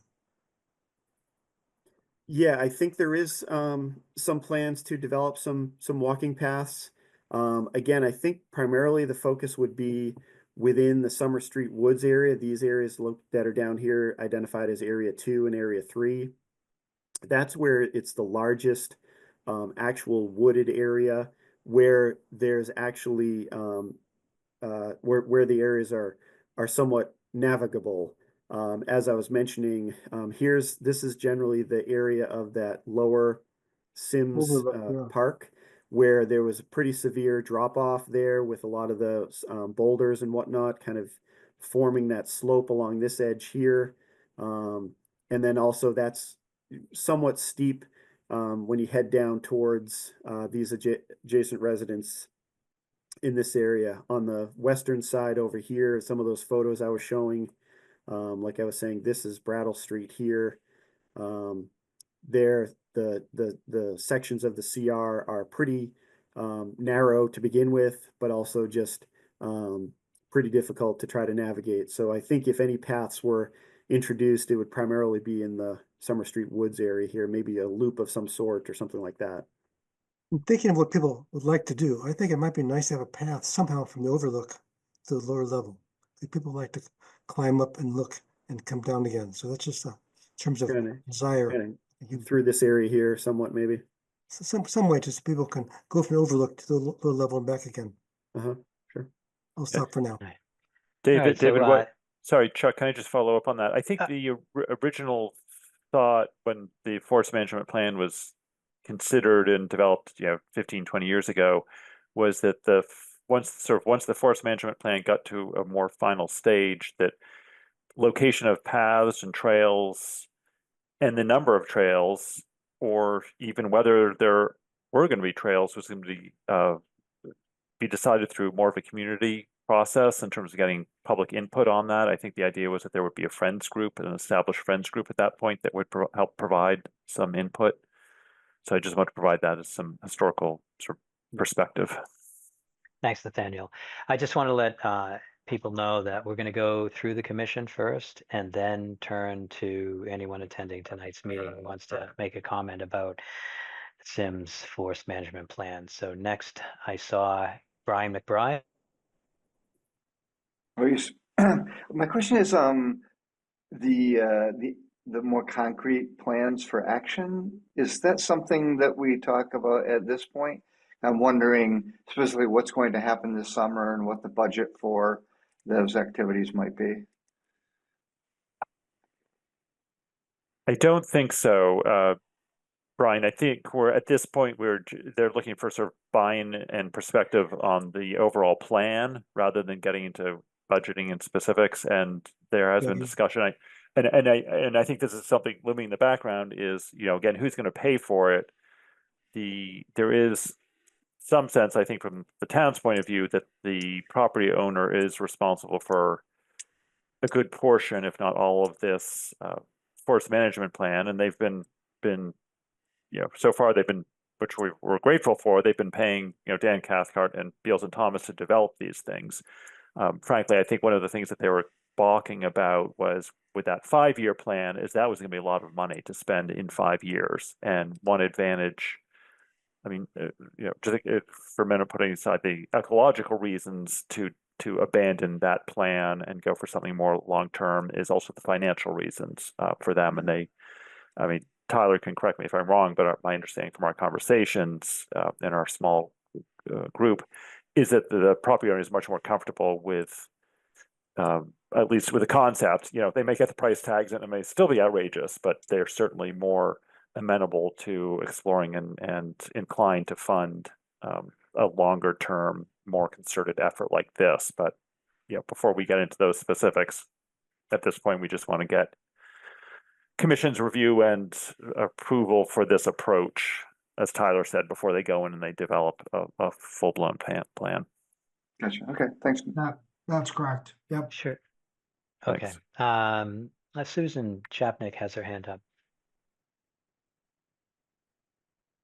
Thanks, Chuck. So the plan looks very similar to the June 18th, 2023 plan. I pulled up the old plan, which Dan was very extensive. And I'm glad to see the same players are here because a lot of work was done already. And that was a 5-year plan, and this is a 15-year plan. So that's something that the Conservation Commission needs to consider. I'm sensitive to the cost because I think back when we discussed it in 2023, we, including Kathy Garnett, who is no longer on the commission, but we relied on her heavily for her expertise in landscape and native plants. And she had even said at that point, she doesn't understand where the money was going to come from to do that aggressive plan. One thing I will say is that I'm fine with a longer plan as long as the phased approach is to deal with the Sims Woods first. That is the most visible to the community. And I think it will help the community get involved in that endeavor, you know, for the future. I also would remind everyone that we had discussed the Norway maple issue before, and we had, as a commission, agreed that the larger maples, and we had even specified 12-inch DBH would remain, and we would thin out the other ones. So some of these tricky questions we already talked about. Now, that doesn't mean that can't change, but I don't want to recreate the wheel because the previous plan was very well thought out. We thought about invasive control. We thought about the size of the Norway maples. We thought about the timing of things. It's just now it's spread out rather than being condensed. So I just, that's the point I wanted to make, is to caution everybody that we really did go through a lot of this already. And with Kathy Garnett, who I personally trust, and I think most of the commission did, in terms of her expertise and what she thought about this, and she was pleased with it. So I just want to say that. But I'm fine with a longer term as long as we start on Sims down there, because I think that's the bang for the buck for the community. And I love the goats. Everybody loved the goats when they were there. So plug for the goats. All right, David White, I see your hands up. I'd like to also push for annual reports on the project, so we know what's happening. Okay. So I thought that was incorporated someplace, but good comment. Yeah. It's thanks. this is Dan. If I didn't specifically say it, I think in the monitoring reports it was from the arborist perspective, couple reports a year as to updates, and also to alert if we've come across anything new, need to change directions, anything like that. So yeah, that will be part of the overall process. Reporting is good. Thank you. Yes. All right, so I'm going to close off the commission's comments for now, and I see that James Brown has his hand up. Could you just introduce yourself for the commission? Sure. Could you just introduce yourself for the record, please?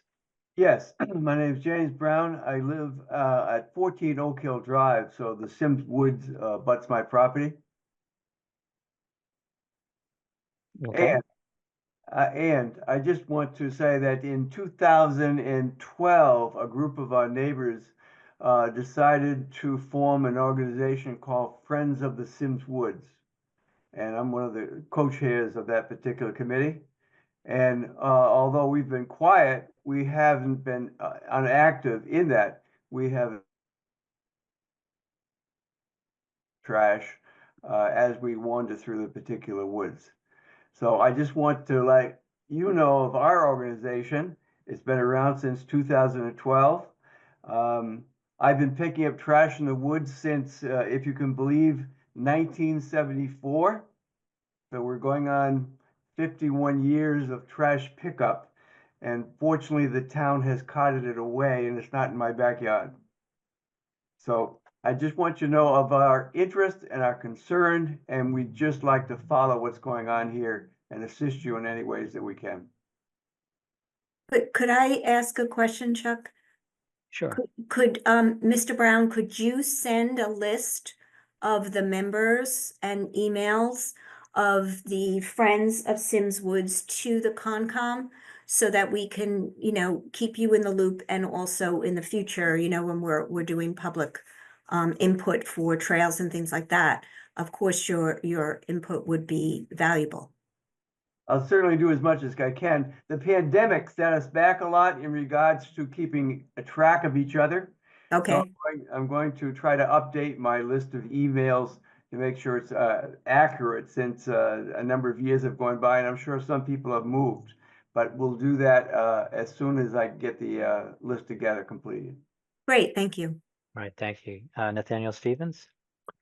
Thanks. I was just going to relay or ask, see if anyone hears from the land trust. I didn't see before anyone from the land trust. If they are here, speak up. Otherwise, I can relay Larissa's comments quickly.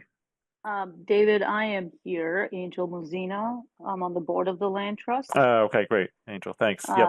Yeah. not sure I can add any more than what Clarissa has relayed, so I'm happy for to sit back and listen to your report on that. Okay, thanks. Yep. So she sent an email which I'll send to to Dave Lapointe to distribute and Tyler to share. But overall, she said the Land Trust welcomes this plan as a great start. She had a few specific comments. She said the goals outlined make a lot of sense, but I'd like to see an actual plan for the restoration work. And I think she didn't really understand that that a plan will be coming. Let's see. She also thought it'd be helpful to see it in site plan format, but we have a site plan up there a little bit already. She asked about the stakeholder and community engagement plan, which I think we heard from James Brown, who I think Clarissa knows, but he was saying that there is the Friends group, which we're happy to hear about, but it's been very quiet because Clarissa said she hadn't seen anything in the press on that. More specific comments, she asks who will do the soil testing in the area, how many tests are anticipated, what kind of irrigation is planned, and she has some suggestions on that. And then she said the plant lists make sense and are practical. And she confirms the area served as the town's Norway maple nursery for years, so it's a good strategy to retain some of the more mature trees. She asks who will be the monitor for this work. I think that's been answered today. Let's be specific, please, and how often. I think that was answered as well. And those are generally her comments, but a few more detailed nitty-gritty things, which again I'll forward to Tyler and Dan and Dave to address.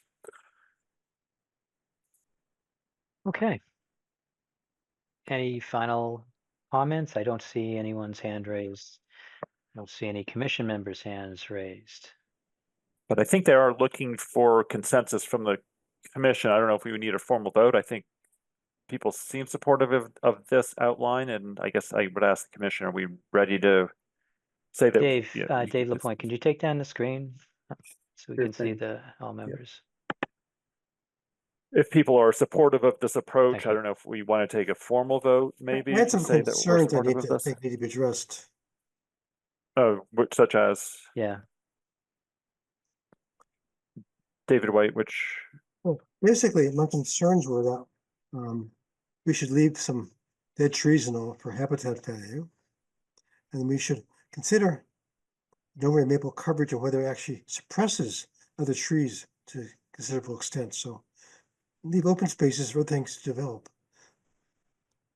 So, I mean, it's okay to live in some Norway maples, but my experience is that if you have a stand of Norway maples, even big trees, they're going to suppress everything underneath them because of the shade and moisture effects. I guess Dan or Dave, do you want to respond to that now or consider But that later? isn't It's up to you isn't guys. that the plan though? Yeah. I think Yes. what we're Yeah. voting on right now is this concept reasonable? Well, concept's reasonable. Yeah, I think concept has concerns And about. then I think you're right, David. We need to see the nitty-gritty specifics and Nitty-gritty, approve exactly, them. yes. Yeah. And that's going plan- to be that might be a dynamic plan too as we go, because one thing we don't want to just say, oh, 12 inches or greater, we're going to leave. Well, you Right. might have 2 or 3 in a cluster and you don't want to Right. leave And all you of don't want to them, leave right? the cluster. Exactly. And we might want to And- do a site visit with you, Dan, and Yeah, help and actually identify the brainstorm. trees, Yeah. you know? Because we don't want to open it up too much too quickly either, and then let the invasives give them so it's a balancing act. But yes, David, your concerns are definitely warranted, and they'll be well thought out into how we actually execute. Yeah. So just a plan is fine. Details we can talk about later. So I'm Yeah. fine with this approach as an approach. Yeah. The approach is good, yeah. Sure. So the approach is good. You're willing to have them develop it further. That's Yeah. okay. Sounds good. Approach is good. Can that someone put that into a vote? Make a motion? I'll make a motion to approve the summary approach as presented by the applicants.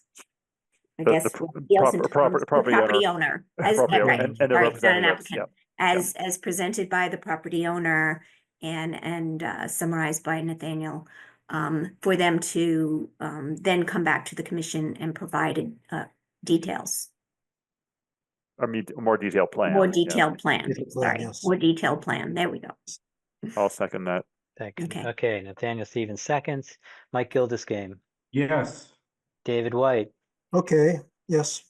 David Kaplan, Yes. yes. Brian McBride, Yes. Nathaniel Stevens, Yes. Susan Chapnick, Yes, and Chuck Tirone says yes. All right. Thank you very much for attending tonight's meeting and giving us that summary.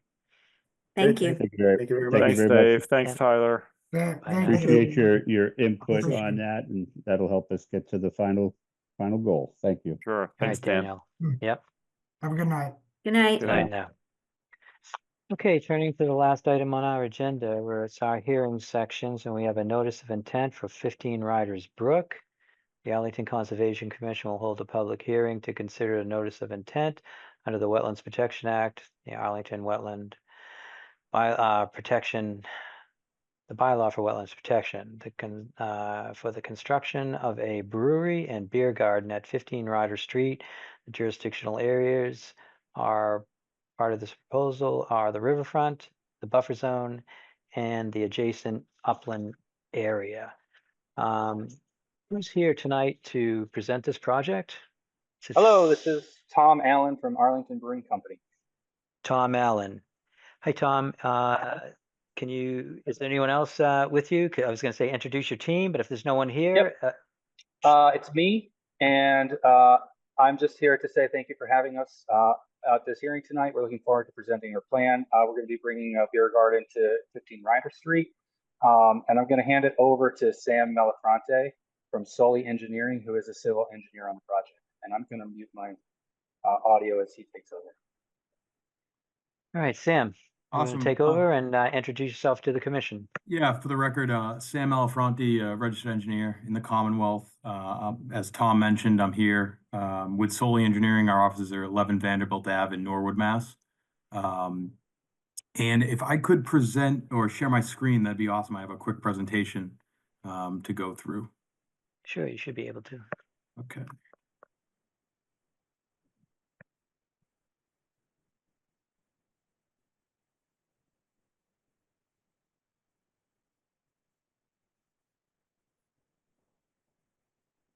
Okay, let me know when you guys can see my screen. We can see it. Okay, so I just want to first, as Tom mentioned, I'm here on behalf of Arlington Brewing Company. And for this project, a Mass DEP file number was issued 0910368. So existing conditions, the site is located just to the north, about 30 feet from the Mill Brook. And in this location, the Mill Brook is kind of open air culverted. So there's retaining walls on both sides of the brook. So it's a well-defined limits of the perennial stream. And as you mentioned, the resource areas that we're contending with this project, Millbrook to the south, the 25-foot wetland buffer. The property is about 30 feet from the Millbrook. So we have the 50-foot wetland buffer, the 100-foot wetland buffer, and then about 90% of the property is in the 200-foot riverfront area. The property is 1.049 acres. It's improved with a 4,000 square foot masonry building. It's currently or formerly was utilized for industrial contractor uses. The FEMA Zone X shaded limits, which is also known as basically the 500-year floodplain, does traverse the site as well. I know the 500-year floodplain, though, is not necessarily a resource area in the Commonwealth. So the proposal here, Arlington Brewing Company is proposing to maintain the 4,000 square foot building.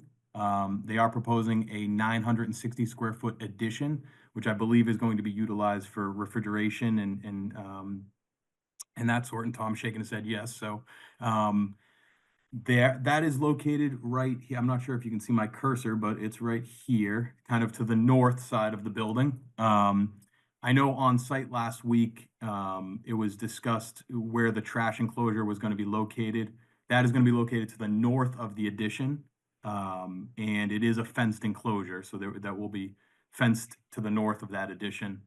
To the south of the addition, Arlington Brewing Company is proposing a 2,630 square foot beer garden, which will be stone improved. It will be like a 3/4 or kind of a crushed stone area that currently is all impervious area. And I did want to mention that as well.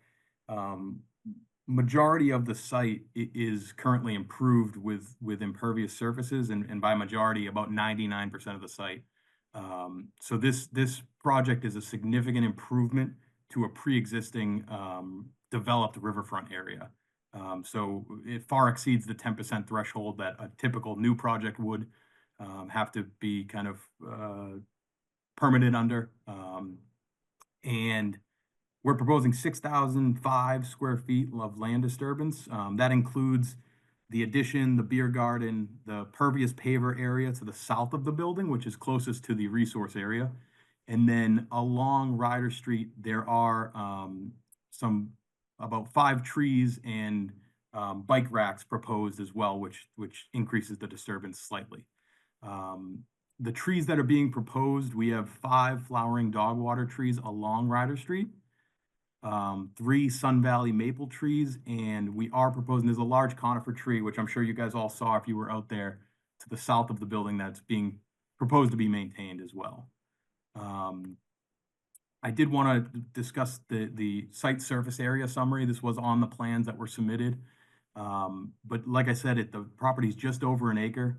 In existing conditions, there's 414 square feet of landscaped area. And then in proposed conditions, we have 3,081 square feet of landscaped area, which is the gravel as well as the green boxes around the trees, and an 853 square foot pervious paver area. So in total, we're going from about just under 1% pervious to, in proposed conditions, 8.6%. So it is a significant improvement to a pre-existing condition here. There was, as part of the plan set, a full erosion control plan. We divided up into 2 phases, a demolition and erosion control as phase 1. And then phase 2 is the maintenance of these erosion controls, which is a straw wattle, construction fence, tree protection. We have a material stockpile, concrete washout detail, your typical erosion control measures that are proposed as part of this construction. And I do know that at the site walk, Tom informed me that there was questions regarding the lighting plan for this property. I know that's not typically a requirement of the of an NOI submission, but we did submit that to David earlier this week. I'm not sure if it all made it to you, but if it didn't, I can certainly talk through it here. There's LED full cutoff, dark sky compliant light fixtures along the building, which illuminates the areas that will be most utilized for patrons that are visiting the Arlington Brewing Company. But I'd be happy to answer any questions. I know I went through kind of a lot. I think I covered pretty much everything on my note list. But I'd be happy to answer questions or if anyone has any comments, I'd be happy to discuss them. Yes, thank you. I'm going to call on David Morgan first. David Morgan? Oh, did I say David White? Yeah, the other David Morgan. David White? What species are the plants? Are they natives? It's 5 flowering dogwater trees and 3 Sun Valley maple trees, and then we're protecting and maintaining the existing conifer tree. What species are they specifically? Latin name. I'm not a landscape architect. I could get that for you. We have a concern about that. Yes. The native species. So I think the Sun Valley maples are a cultivar. If I'm not mistaken, I'm not a landscape person either. Probably part of our cultivars, yeah. So we would prefer. Susan, can you? Yeah. Can let David finish? That's the question. My question, basically. Susan can continue. Okay, sorry, Susan. I guess I didn't realize David was finished. Sorry, I didn't mean to jump in, but I thought I could answer the question and then it Question, would go around in circles. So the flowering dogwoods could be native. I don't know about those. I think the Sun Valley maple's a cultivar, but I'm not sure. Maybe David Kaplan put his hand up, so he might know. But anyway, we would prefer. Oh, Tom Allen. Hi. put his Yeah, hand up. sorry. I don't know how to raise my hand with the button, so I'm like raising my hand on the video. Apologies. So I just wanted to let the commission know that the Arlington Redevelopment Board had similar comments about the trees and asked us to discuss with the Arlington Tree Warden. The version that we have presented that we had submitted previously for this meeting was based on a previous plan, and subsequent conversation with the Arlington Tree Warden, he said that the red maples were a good choice, and the dogwoods he recommended replacing with a different tree. And so we have picked a different tree based on his recommendations, and that is a pink flared cherry. It is not native, but I would respectfully request, if possible, for the commission to kind of defer to the tree warden and the ARB to make sure that we select the correct trees. So Tom, I think Yeah. that makes sense. Can I respond, or would you like me No, to no, wait? Susan, continue, please. Okay, I think that makes sense for the trees that are on Ryder Street, because the tree warden understands what trees can actually withstand the stress of being on a street with snow and plows and all that. So I would defer to him on those. The ones that are in the back that you're putting along the fence line will have probably not the same stress thinking, and you know, especially the one that's closest down towards Millbrook, we would prefer that to be a native, and I think the tree warden wouldn't mind that. Those are not street trees. Usually the tree warden doesn't weigh in on non-street trees as much and defers to the Conservation Commission on that in our jurisdiction. So anyway, it's just something to consider. But I had a question about stormwater. So if anybody else is talking about trees, maybe we should stay on trees and you could come back to me, Chuck, because I don't want to like. Okay, so I change saw the Mike subject. Mike Gildersgame kind of lift his hand up, so maybe it's a tree question. Well, it's just, I just checked, and the Sun Valley maple is a cultivar of the red maple Acer rubrum, so for what that's worth. Okay, David Kaplan, is that a tree question? I think it's more difficult to do it this way instead of going to each individual Okay, well then member, I had but stormwater questions if you wanted. let's just finish up with Susan and then move on Okay. to the next commissioner. Okay. So my stormwater question, and we spoke about this on a site visit. So we did a site visit. There were several commissioners on the site visit, plus Tom Allen. We did that on the 14th, and at some point it would be, I think it would be good also to show the pictures from the site visit when you're ready, Chuck, to show the commission, because I think it is important to kind of see what we saw.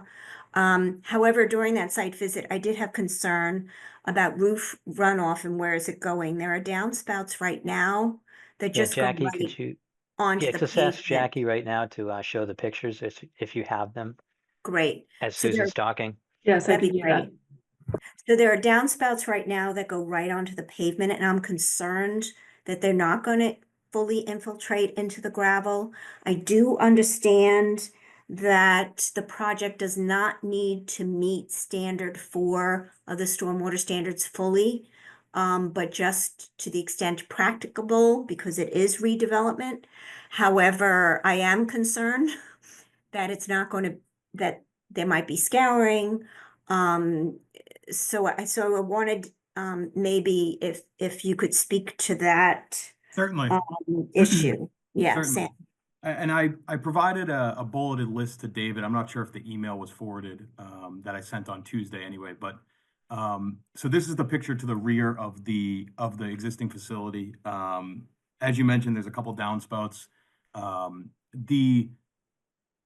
And as you mentioned, it is a redevelopment project. So it's a significant decrease in impervious area compared to existing conditions. So as you mentioned, we only have to meet standards 2, 3, 4, 5, and 6 to the maximum extent practical. So that's where the practicality comes into it. There is no stormwater management system on site. There's no structures on site. And there's no really in the vicinity of the project to provide a viable outlet. So that adds a challenge to stormwater management. Now, we do believe that the stone beer garden, it's going to be a 4 to 6 inch stone area, which that stone area with a 40% porosity, which is typical for stone recharge areas, does satisfy the 1 inch recharge volume for the existing facility of 4,000 square feet. It's just under 350 cubic feet of volume if you do 2630 square feet, which is the beer garden, times 4 inches times 40%. It's about 350 cubic feet of volume.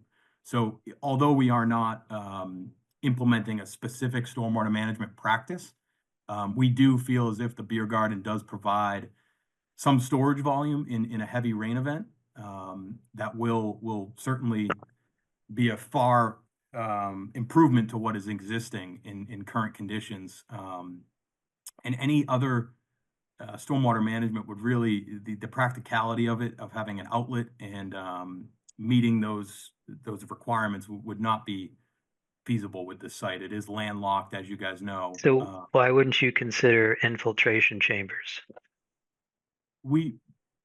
From a practicality Then standpoint, you don't need an outlet. well, you would in high storm events, infiltration chambers can back up. Well, I know that, but over. usually that's not the case.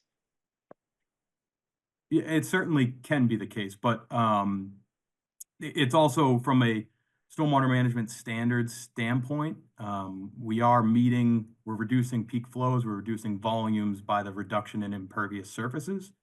So to the maximum extent practical, that financial burden on this project, it's a relatively minor project. It's a significant reduction in impervious surface. It's a 900 square foot building addition. It would create a financial burden to the applicant, in addition to the other stuff. What's the cost of it? Mentioned. I do not have costs off the top of my head. So I was just wondering how you came to the conclusion that it's a financial burden. I've worked in this field for quite some time, and I'm aware that subsurface chamber systems are expensive. I don't have costs specifically on the top of my head, but like I said, the recharge volume that's provided in the stone does satisfy the 1 inch volume of the roof runoff. But you're not protecting the stone from sediment. We are not, no. Yeah, so it's not it's not going to provide that storage in perpetuity. So that's something to think about. I see that David Kaplan and Nathaniel Stevens' hands is up. I don't know who raised it first. Maybe you guys can defer to David. David can go. Right. Thank you. Yeah, I had some stormwater related questions too. And, I am sympathetic about the additional financial burden, but, if the maximum extent practicable, the language in the handbook states that, you do have to do the investigation to look at soils, to look at groundwater elevations. And, I think that the burden is on you to convince us that, there are no other practical alternatives to meet the 80% TSS and groundwater recharge. So I'm not sure I'm 100% satisfied with the presentation that, not more can be done to try to meet those standards. So, I mean, that said, I'm wondering, within the existing, you are proposing a lot of, pervious pavers and, gravel storage. I'm wondering if those could just be maximized, maybe over excavate, have, an additional couple of inches or so of a reservoir course, maybe looking within that footprint to see, try to how to maximize the TSS removal and the recharge that you can get. But short of having that soil analysis and test bit information for us to review, it's hard for us to be convinced that you've made a good faith effort to meet those standards. And also, I guess just as an aside too, with the gravel surface too, I mean, are there any, it's not really our purview, but are there any ADA concerns? I mean, why not continue that porous pavement, throughout the back of the site? Is that going to be accessible and as a pervious surface? I would defer to Tom on that. Also, I like you mentioned, David, I'm not necessarily sure that is within the conservation's jurisdiction on ADA requirements, but happy to opine. Just so the entire reason for the impervious for the pavers is to allow for accessibility into the beer garden. So the idea is that the pavers allow a wheelchair to come through, whereas the gravel wouldn't. The other thing is the paver area that's on a bit of an incline, so the thought was like the pavers would be retained, whereas the gravel might not stay in place as well as the pavers would. All right. Good. Yep. Thank you. That's all the questions I had. Nathaniel Stevens. Thanks. Sam, you just gave us some calculations a moment ago about that stone area, saying that I think it could, and I'm paraphrasing, it could accommodate 350 cubic feet of volume, and that the base is 6 inches, and to contain the roof runoff. What rainfall data are you using for that calculation? That's not rainfall data. That's just strictly a calculation of volume. Okay. And I didn't see in the NOI the stormwater checklist or any stormwater report. No, we did not submit a stormwater report.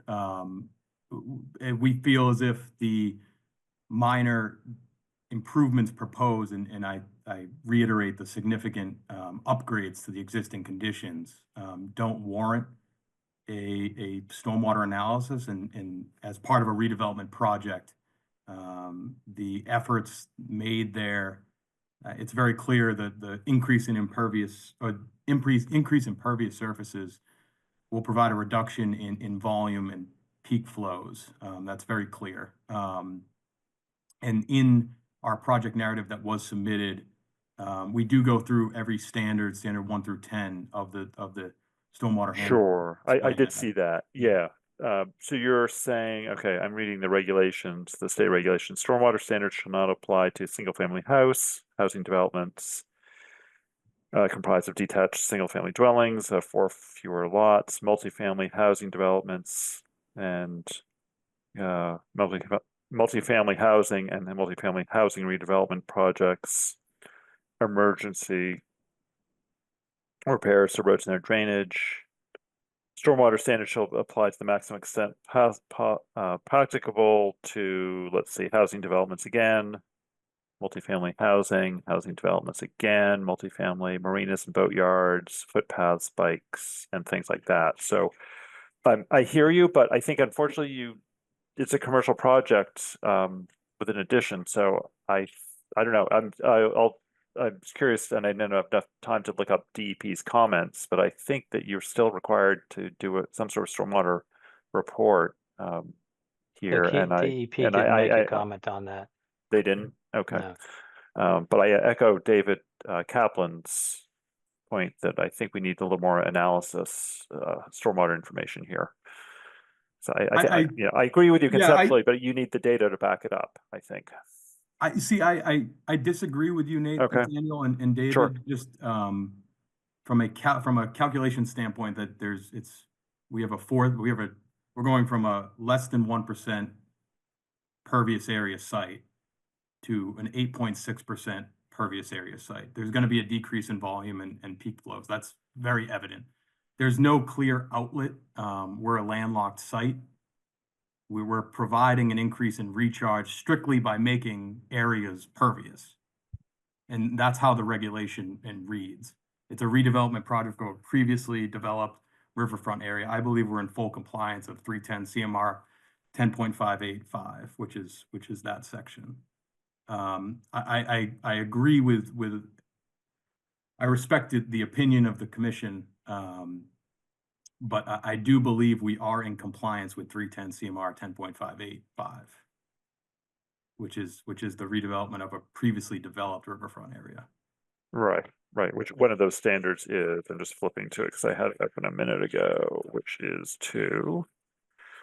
I think, yeah. Where am I?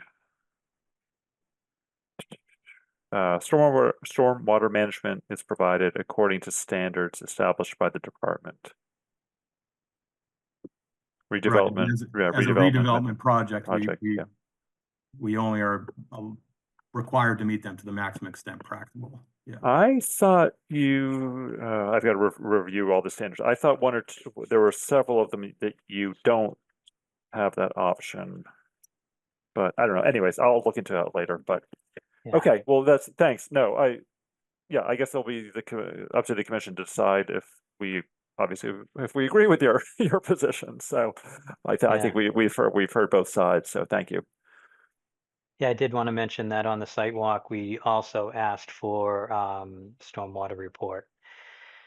And so that did come up during the site visit. And we should note that under the bylaw, we require the stormwater report not to be prepared with the TP40 data, but the NOAA 14 plus, right, Susan?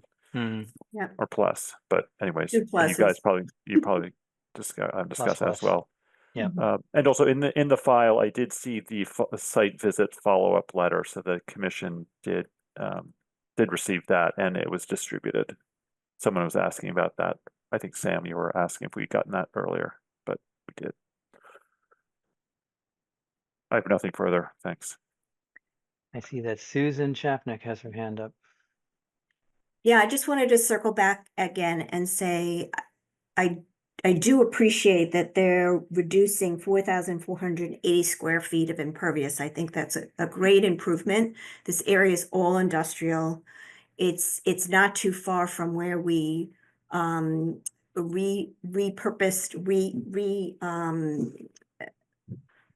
Ryder Brook to that building. You see the building in the back there, that dark building. That's that Ryder Brook hugs that building there and is so we're trying bit by bit to make this area more of a riverfront restoration. Obviously, we're not going to get there fully, but we're trying. I appreciate that they're keeping the conifer. I appreciate that they're consider using a red maple, what we call a straight species in the back for habitat. I think what I'm hearing, Sam and Tom, is that we just need some more calculations to convince the commission that the stormwater standard for especially is being met to the extent practicable for redevelopment. So you probably have heard us on other issues. We're kind of sticklers to our regulations, and we need the data to support that. That's not going to say we're going to approve it or not approve it, but we feel like we need that more information other than just reduction in impervious surface to say, oh yeah, it's very clear that this is what can be done at this site. And this is an appropriate way of dealing with stormwater at this site. So Suzanne, I have a question. So the state standard for recharge is to meet existing or increase existing recharge on development projects. Mm-hmm. Right. And the 80% TSS to the extent practicable, right? Correct. Okay. So that's a different Oh, that's a standard, different right? standard. I'm talking Sorry. about standard Mhm. 2, which is recharge. Right. So we meet that standard. Right. Okay. I'm glad we're on the same page on that one. I think it's standard 4. I don't have my list in front of me. No, it is. So Sam, I think that the commission is just going to say that we need a stormwater report, and to just talk about this back and forth and flex everybody's knowledge of the stormwater standards isn't going to get us where you want to be or where we want to be. So Yeah, I think that's going to I- be, at the end of the day, that's going to be what I'm going to ask for, a stormwater report. So if some other commissioners agree with me, then that's great, because it needs to be written down. I don't think that it's I don't think it's that much to put together. And I also do think that the runoff is something that you could look at, and there's probably some tweaks you could make. Sure, I would have liked to seen some, chambers, but I agree that what Commissioner Kaplan was saying, maybe something else to look into, and that's kind of a compromise. So before you answer, I'm just going to move on to Brian McBride, because I see that his hand's up. Yeah, I'm just confused. Is it not possible for us to look at the written regulation and determine whether the applicant is correct in their assertion that they don't need to do this? So I think what we're trying not to do is shoot from the hip and run for luck. We'd like to see it written down in a stormwater report. Well, And but I'm saying, Chuck, he's asserting that the regulation doesn't require a stormwater report, if I understand that right. he's saying it's so obvious that it doesn't and shouldn't require a stormwater report. The regulations require that you submit a stormwater report with this type of project. Right, Brian, and that's why I went through those exceptions, and I did not see this type of project listed among the exceptions for meeting the stormwater standards, which means a stormwater report needs to be done. Furthermore, I mean, I can read the standard 7, which is a redevelopment project, is required to meet the following stormwater standards only to the maximum extent practicable. Standard 2 is about Peak runoff. post development peak discharge rates do not exceed pre-development discharge rates. Also, standard 3, which is the infiltration standard, and the pre-treatment and structural stormwater BMPs of standards 4, 5, and 6. Let's see, existing discharges shall comply only with standard 1, and a redevelopment project shall also comply with all other requirements of the stormwater management standards and improve existing conditions. So I'm joining Chuck to say I think we need a stormwater report. So just to tell Brian, so standard 2, 3, and 4 must be met to the extent practicable for redevelopment.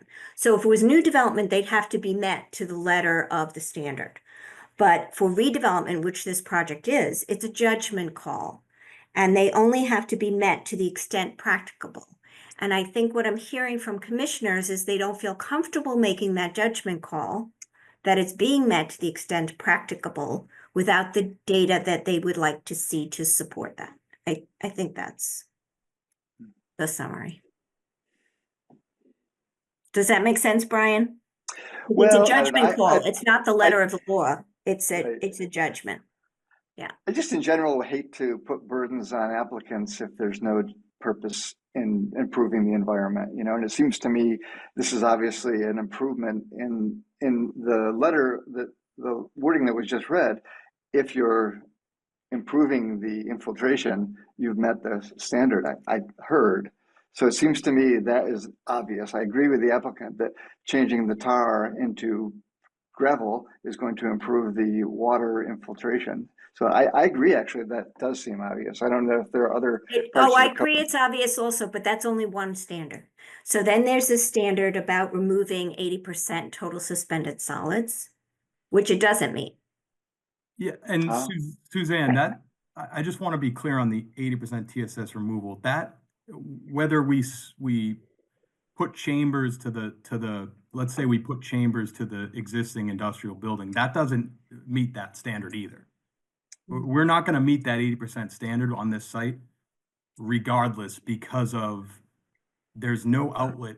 There's no existing outlet for a stormwater system. We can't connect to a stormwater system. So for us to attenuate the 50-year or 25-year stormwater volume to meet that standard, it would be a financial, it would render the project. No, you don't, That's what and you I'm don't trying have to. You don't have to under the stormwater standards to have to meet that project. But I think we're just Correct. asking you to document it And more. we submitted a project narrative that outlines the 10 standards as our stormwater report. This is to Commissioner Brian McBride's a point. This is a very simple redevelopment project that is a significant improvement to the riverfront area. I really, the resistance on this is something I haven't really seen before because of this project. It's reduction in peak flows, an increase in stormwater storage and volume. We are not meeting the TSS removal, nor will we in any further revision. But you're saying you're reducing peak flows, but I guess we're asking where's the calculations to support that? The calculation is we have a reduction of impervious surface of 4,480 square feet. That's how stormwater calculations are performed. No, we usually get a HydroCAD report that shows that. We could, if Nathaniel, if you wanted to, if that's what you're looking for, is a HydroCAD report to prove what I'm saying, we can certainly provide that. But that is that's a scope that adds significant fees to the applicant that is very clear with the reduction of impervious surfaces. I'm hearing your argument. I'm not quite ready to agree with it. I think I just need to look at this and consider it further. So thanks. Okay.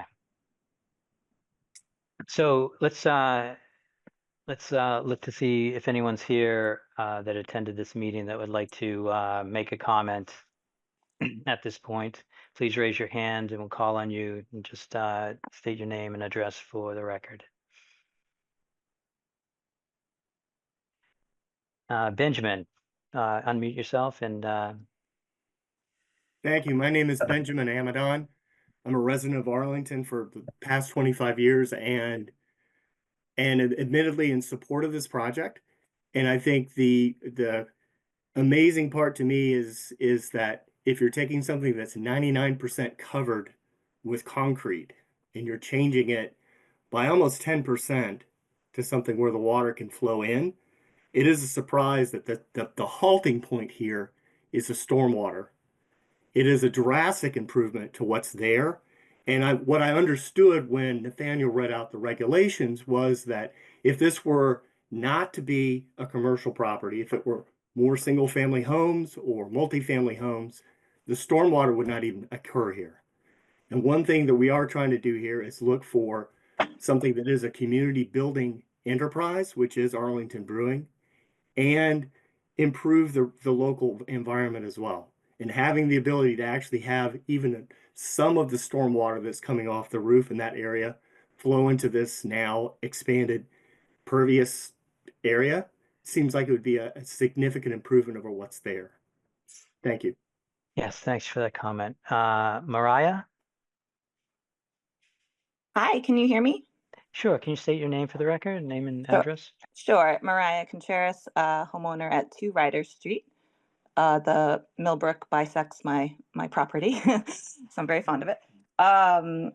Thank you for all the comments today. I also learned so much about Norway maples. I didn't realize there was a nursery for Norway maples, which is fascinating. And I also love seeing the goats. But my question here is perhaps more a landlord concern, but because the 15 Ryder application has stated that it will not be providing an on-site space for smoking, that it will also be a smoke-free campus, that there's no space for smokers or a cigarette receptacle, much like the abutting campus of the 1165R 40B that your commission is very familiar with, I'm sure. I think the neighborhood has questions about whether there's any protections for the mill stream in sense of like anticipated human behaviors that are a direct result of the commercial activity at this site. So basically, the resulting behaviors that we've seen from 1165R, that 40B being a non-smoking campus, is that people come to the bridge over the mill stream on Ryder Street to smoke, which, I mean, we understand that behavior. But when they are done, they flick the cigarette butts into the street. And more recently, we've seen a number of instances where people are disposing of their butts into the mill stream. And so we're just here, like, I know this isn't anything to do with regulations, but it is like a human behavior that we're noting. It's a very new development because 1165R has just only opened in the fall. And then we're anticipating a capacity of 200 people, 10% of the population being smoking. We have brought this concern up to the applicants. It is not being, they have adamantly stated in the original proposal and the revised that it'll be a no smoking campus. And so this is a concern of ours as abutters and concerned community members. Thank you. Thank you for that comment. And I'm going to turn quickly to Alex. Alex, state your name and address for the record. Hello, my name's Alex T. I live at 2 Ryder Street for the last 11 years as well. So just kind of two quick things. One is I really appreciate the conversation around, again, what is good versus good enough. I think, one of the questions I have is practical is incredibly subjective. And so I really appreciate going that extra mile. Like, what is the cost? Because, I think in previous meetings like these, I think we, often applicants can hide behind that. Again, is that 10 beers sales, 200 beers sales? Again, what does a dry well cost? I think at least to have an objective conversation as a community about what practicable means. I really appreciate this board going there. The other question that came up, again, I don't know if it's your jurisdiction or more with regards to the ARB, but the lighting. Lighting is an incredible environmental thing. And I think that was one of the things that we, as the community, overlooked with the 1165R development, is that having the parking garage open and then having all of those street lights has really drastically changed the environment over here. And so again, I do appreciate the applicant making dark sky lights around, but again, that beer garden on the back and the fact that they're omnidirectional, I can imagine being really distracting to the families trying to sleep just in the 1165R project. So I just want to be sensitive to that. Again, I don't know if it's your jurisdiction or someone else's, but I just wanted to, since it was brought up, wanted to raise that as a hard fought learning from the previous project. Thank you. All right, Alex. Seeing no other, just seeing Nicole Weber. Yeah. Nicole, you want to just introduce yourself and for the record? Yep, Nicole Weber, I'm at 14 Ryder. I wanted to note that another landlord issue that I would like to bring up is the trees in front of my house are part of the property in question. The lot line goes over into the front yard of my house, and I didn't realize that for about 5 years. And we have some ash trees there that I've been treating for the invasive that can get them for years, and I was hoping that would continue, and the landlord has said that it will not continue. So if we can reconsider that, that would be great. All the huge trees in front of my yard are critical to the area, and so I want them to be considered within this plan. And I also echo Alex's worry about the lighting in town. In the area, there's been a light across from my house that's been blinking for about 2 years that has not been fixed, and it's really lovely at night. So if we could get some of those things figured out, bring the lights lower in the parking lot, so it's more reflective on the cars rather than up into the sky, that's great. Thank you. Thank you, Nicole. Chuck, I have a question. If there are ash trees, which are native, that are in our jurisdiction, which I didn't know, where is, I guess I'd like to see a map maybe Sam can put it back up again and show us where this resident was talking about, because that wasn't clear to me. Sure, I think Tom Allen has a comment to make. Okay. Would you like me to share my screen, Tom? Is that? Yes, I think Sam is better equipped to answer this question with the map, but I would just say that the extent of the property being improved that we are leasing goes basically only up to the edge of the right of way. So only to the near side of Ryder Street.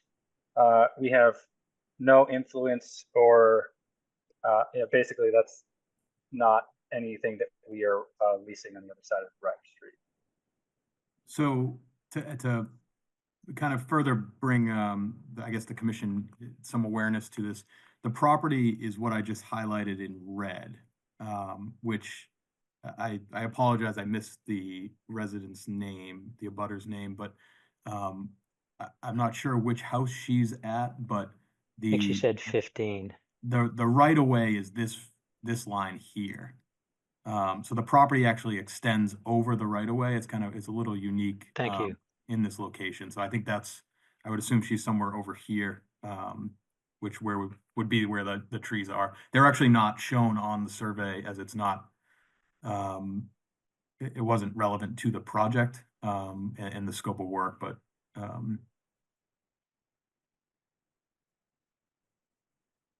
So your limit of work is where the street is. I believe Tom said that's the lease limit. Yeah. Okay. Tom? Yeah, so as you're looking at the drawing that we have up now, the extent of the leased premises to the left is the blue line that Sam just drew, and then to the right is that hard line. The remainder of the lot is being retained by the landlord for another use. So it's just this one rectangle area that we have for our project. Okay, so even if you wanted to help this abutter with the trees situation, you're a renter and you have no control over that because you're not even renting that area. That is correct. Okay, I just wanted to make that clear. I'm still sympathetic to what she said, but she's going to have to contact the owner of the property. Okay. All right, so David Kaplan has his hand up. Yeah, no, I was just thinking about, you don't have any structural stormwater controls on site, but just curious, so maybe start thinking about the long-term pollution prevention plan. I'm not sure, maybe I missed it, but I'm not sure that was included in the filing that sort of discussed street sweeping, salt, anything else that you're doing to maintain the property that could have an impact on TSS. Could you speak to that? Yeah, so there was no operation maintenance plan submitted as part of the submission. With no stormwater structures and stormwater management system proposed, the operation and maintenance it's not tied to any structures. David, to your point, I understand the street maintenance and that's such. I guess at that point that'd be the only really maintenance thing that could potentially help with I mean, I guess de-icing as well. If we could certainly do that without any structures. Typically, without any structures, I mean, you when it's a catch basin or an infiltration system or a bioretention system, that's when the maintenance really kicks in on the stormwater management and the stormwater standards. But yeah, no, I think that there's prescribed, street sweeping for sites and things like that. So, I mean, for a site like this where there aren't any structural controls, I think adding in routine, maybe twice a year, vacuum sweeping in the parking spaces could do a lot more to help improve that situation. And as well as sort of an O&M plan to try to keep your pervious surfaces pervious in perpetuity, some kind of management plan for the pavers, and if to the extent you can, cleaning out the I don't know if you can vacuum gravel or just maybe even consider a different service surface that can be maintained, that would maintain its porosity over time. So there's a couple of comments on that. Thank you. Thanks. Nathaniel Stevens. Thanks. This is a question, I guess, more to the commission than the applicant, but am I remembering that even with single family house projects, and maybe because they're on new lots rather than, or sorry, partially developed lots rather than a lot that's as fully developed as this, don't we usually require even like dry wells where the downspouts go for the roof runoff? I mean, I'm just thinking out loud. Is that something that would be an appropriate thing to add here? Or I guess the argument might be, well, this stone area, gravel area would accomplish the same thing.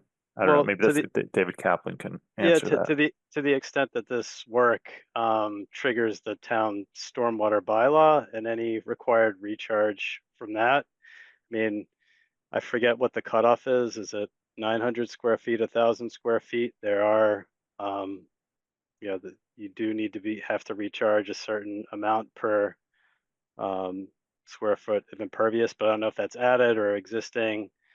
But I think the spirit of that regulation is that let's put more water in the ground. I know I had to put one in my single family home when I was doing a renovation, so I know it's not necessarily cost prohibitive, but it does cost some money. But it's doable if you have the soils and you have the depth of groundwater. There's a way to maximize the amount of water you can put in the ground. And I hear Sam's point, and I hear that as long as the standard does at a minimum, it says if you're improving the recharge, but it's just we're looking for what are the constraints that are prohibiting the TSS and everything else, to get a better handle on what's possible at this site and where can we draw that line, what makes sense, where does it make sense to draw it.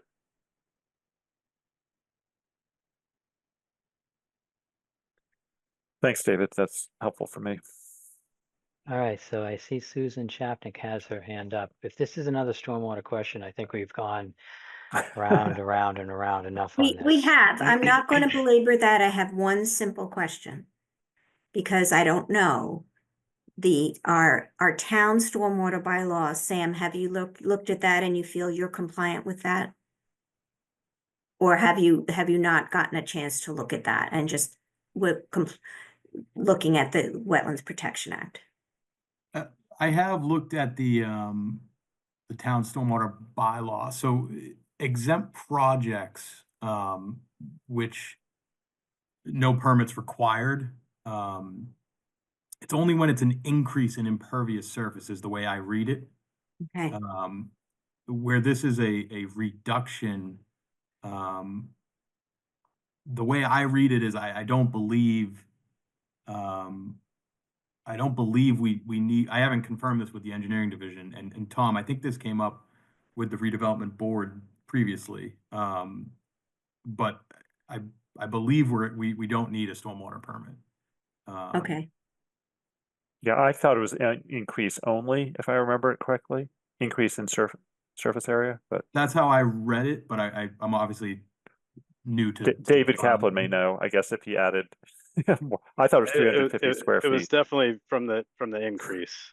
And this is a significant decrease in impervious surface, so maybe that didn't trigger it.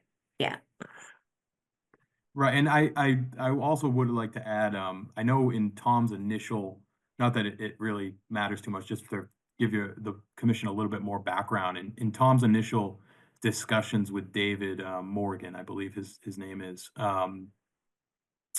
this project was initially going to be administratively reviewed, and that was kind of the initial thought process, because of the scale of the magnitude of the project.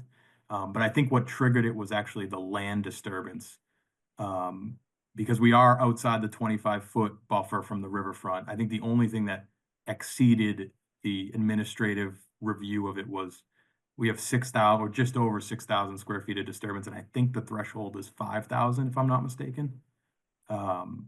if that is, I thought it was worth adding to the conversation. Well, yeah, I think that would be under the bylaw, maybe not under the act. Yeah, I was saying the don't- bylaw. Bylaw, okay, yeah, I don't have my bylaw regs in front of me, maybe someone does, but anyways, okay, well, helpful perspective Yeah. on that. But I guess, Sam, do you want to respond to my point about the fact that we often, you know, why can't you do dry wells or something in it, maybe in addition to the stone patio? Or do you think that those are one and the same? I mean, it really comes down to, now, Nathaniel, I can certainly put together a HydroCAD model, and what it's going to show you is we're going to have a reduction in peak flows. We're going to have an increase in stormwater recharge runoff, or recharge volume for the site. And that meets standards 2, 3, and 4. So that's the, I guess, the argument that I was trying to make earlier. Certainly we could add more storage volume. There's no question about that. Is it warranted or practicable to make the applicant do that on a previously developed site that is a significant improvement? I guess that's the commission's decision to make. I guess that's kind of the summary of everything we talked about, right? Right. No, I agree. And I think we need to think about it. Yeah. I'm not ready to make a decision tonight, but I want to do a little more research and things, but That's my sense. it's just unusual, I guess, for us to be we haven't been presented with an argument like this that me or is before that David? that I remember. Yeah, and I mean, if I think to Tom's his kind of time sensitivity of this project, I'd appreciate, I mean, if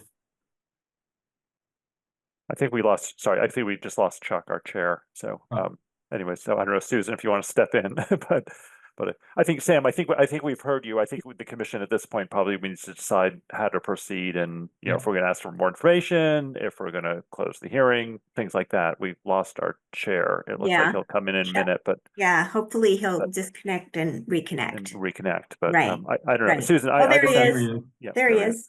Yeah, Chuck, are you back? We lost you. Yeah, you're I know. on It was You froze the up. best part too. Yeah. So I don't know what you talked about it, but it seems like we need a motion to continue. And yeah, that's we what I was need just to saying. I think we're at the point of know what we're looking for. And I wrote down stormwater report, infiltration X, like something, infiltration something. And the trees that are within our jurisdiction and the shrubs need to be, well, the trees need to be true natives and the shrubs need to be natives. I think we're talking just the trees in the back, not the ones in the front on the street. Yeah, I was going to continue to say that we don't want to be in town tree warden's jurisdiction area, but the rest is where the Conservation Commission has jurisdiction, and usually the tree warden is not sparring with us. So I'm sure there was just a misunderstanding with those trees. That's what I had written down. Any other comments from the commission? I'd like the applicant to consider putting together a long-term pollution prevention plan or O&M plan for, the pervious pavers, and I think that's required in the stormwater report. So that, yeah, Okay. I think that's a Thank you, good Chuck. point. So I'll just add that also. Yeah, I guess I'm torn. I don't, I did say I wanted the stormwater report. I'd like to be able to think about that, but then Sam says they're anxious to get going. So I guess, but if other commission members want it, I'm we'll get it torn anyways. too, But because originally I'm the one who said, what's Right. going on with the water, and is there going to be Right, storing? right. It's good. So I kind of opened a can of worms that maybe the rest of us were going to open anyway.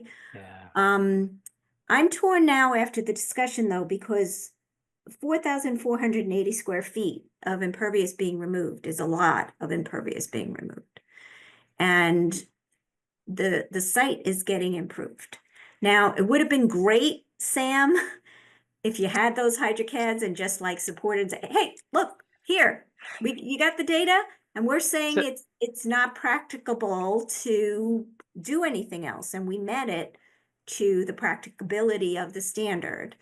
Yeah, so I'm torn as well. Yeah, Yeah, no, I think you know, guys if- are jumping on something that doesn't, so Yeah, I go understand this infiltration here. We're reducing pervious with impervious. But we're not going to have an operation and maintenance plan, and we're not going to have those native trees. And Nathaniel, I'm just going to throw you a little bit No, we under the need bus, those. maybe all the way under the bus, but you never let us close out on an application when we don't have a planting plan. Oh, we weren't So- gonna close. Yeah, Wasn't well, it- I'm just saying, so we do need definites on the planting. Yeah, No, I take it wasn't away. Maybe yeah. I misunderstood. I thought this was, we were talking about, it's close enough to, No. No, I'm no. sorry if you misinterpreted he- what I yeah, he- said. I just meant that we may not need a full stormwater report. That's all. That I was like, okay. Yeah, Chuck, when you made your exit and then entrance, we were talking about, where are we at? Do we want more? Are we at the point? Does the commission want more information? Does it feel like it has enough information? I don't think anyone was quite ready. No one suggested that we were going to close right away. My comment was, I wish we had more time, and the applicant didn't feel as and I'm rushed gone. and wanting to proceed, because I would like to give further thought to his argument about, look, it's so obvious that I don't need to do a stormwater report. I think is the gist of his argument, if I can put it in a few words, based on what they've already submitted. So, but it seems that other commissioners want a stormwater report now. I think Susan is maybe thinking maybe not, but certainly there are elements that I'm hearing people want. Certainly an O&M plan. I would agree with that, but doing the HydroCAD and all that, I wish I had more time to think whether or not that's really necessary, but it seems like the applicant would like us to move faster. Yeah, I think that's I had to shut my video off, but yeah, it's tough. I mean, should I mean, look, we got a place. I think we should stick to review the project correctly. I don't know where the stormwater report, filling out one of those forms why is that could be such a problem. I'd like to see the operation and maintenance plan that would include cleanup. We had mentioned about some cigarette butts or something like that, but more than that is, if we're going to have the gravel area act as some sort of detention area, it can't become compacted with sediment and whatever else, Right. cigarette butts and things like that. So that needs agree. to be mentioned. Chuck, just one thought. Sure, Is Brian? there a middle path here whereby the applicant could come to our next meeting in 2 weeks with a list of things, the maintenance plan, the cleanup activities you talked about, the tree upgrade, and with the kind of tacit understanding that those would be the requirements that would make us feel comfortable moving forward quickly. I don't know how we phrase a request to them like this that would satisfy us. Yeah. I don't know I've heard, I understand and hear what you guys are saying. And 2 weeks is so your next meeting is April 3rd, I believe. Correct. Yeah, that first Thursday. Yep. Yeah, we could get an O&M plan together. If the commission really wanted it, I could pull together a HydroCAD model very quickly as well. If that's something that really is going to be kind of a sticking point. I know from Tom's perspective, this project has kind of unfolded from a cost perspective more than what he anticipated, I suppose. And that's kind of the hesitancy. Yeah, I'll speak for myself on that, actually. Obviously we're trying to do something that's really good for the brook and for the environment. And we want to do it the right way. Obviously it's up to the commission to help us know what the right way is. And so we're willing to do what the commission wants. We just ask that the commission be sensitive to the concerns of us as a small business. Sure. No, and I think especially the Yeah. O&M plan is in line with your values, because you don't want to spend the money and and manage the stormwater and then have it not maintained and not work and be a mess. That's not. Yeah. No, I think we're all on the same page. I think we want to get all to the same place. Like, I'm not hearing anything here that's taking the stick at all. It's just a matter of like, how do we get there and how do we make the commission feel comfortable with the plan? So we're happy to come back with whatever the commission is asking for. And I'm sure that the commission will be sensitive to kind of our needs.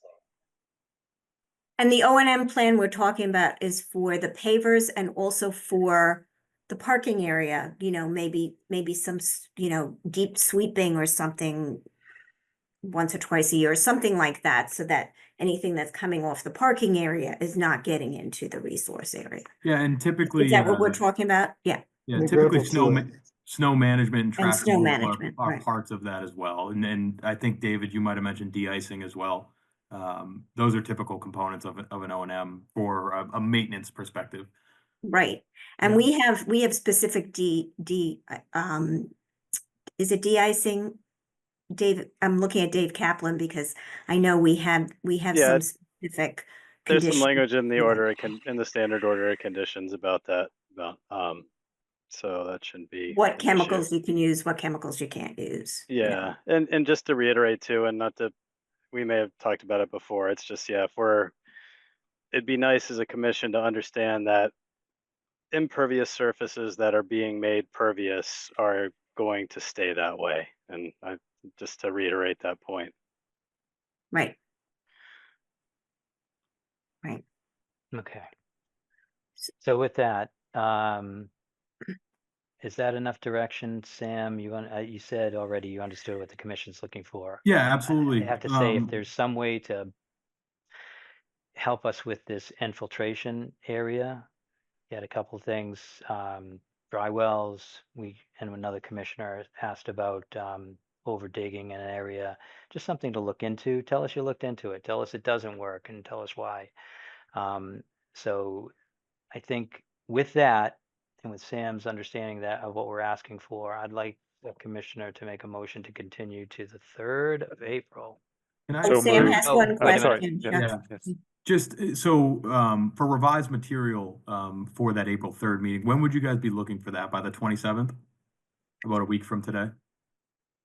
I think it's the Wednesday before. I don't have that on me. Yeah. Wednesday or Thursday before. Jackie, do you remember, do you have that list of when materials are needed prior to a meeting? No, I don't have April that list. 3rd, so Let me check. I think we could give. I mean, I think it's about Because it's a week from supplemental, today. so Yeah, a it's week. supplemental. is Yeah. it the A week Tuesday, is the fine. 25th? So no, it would be the 26th or the 27th. Supplemental materials usually a week before.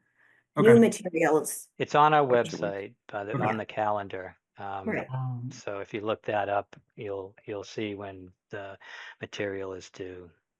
And Sam, it might also, if you haven't already, take a look at our wetland protection regulations.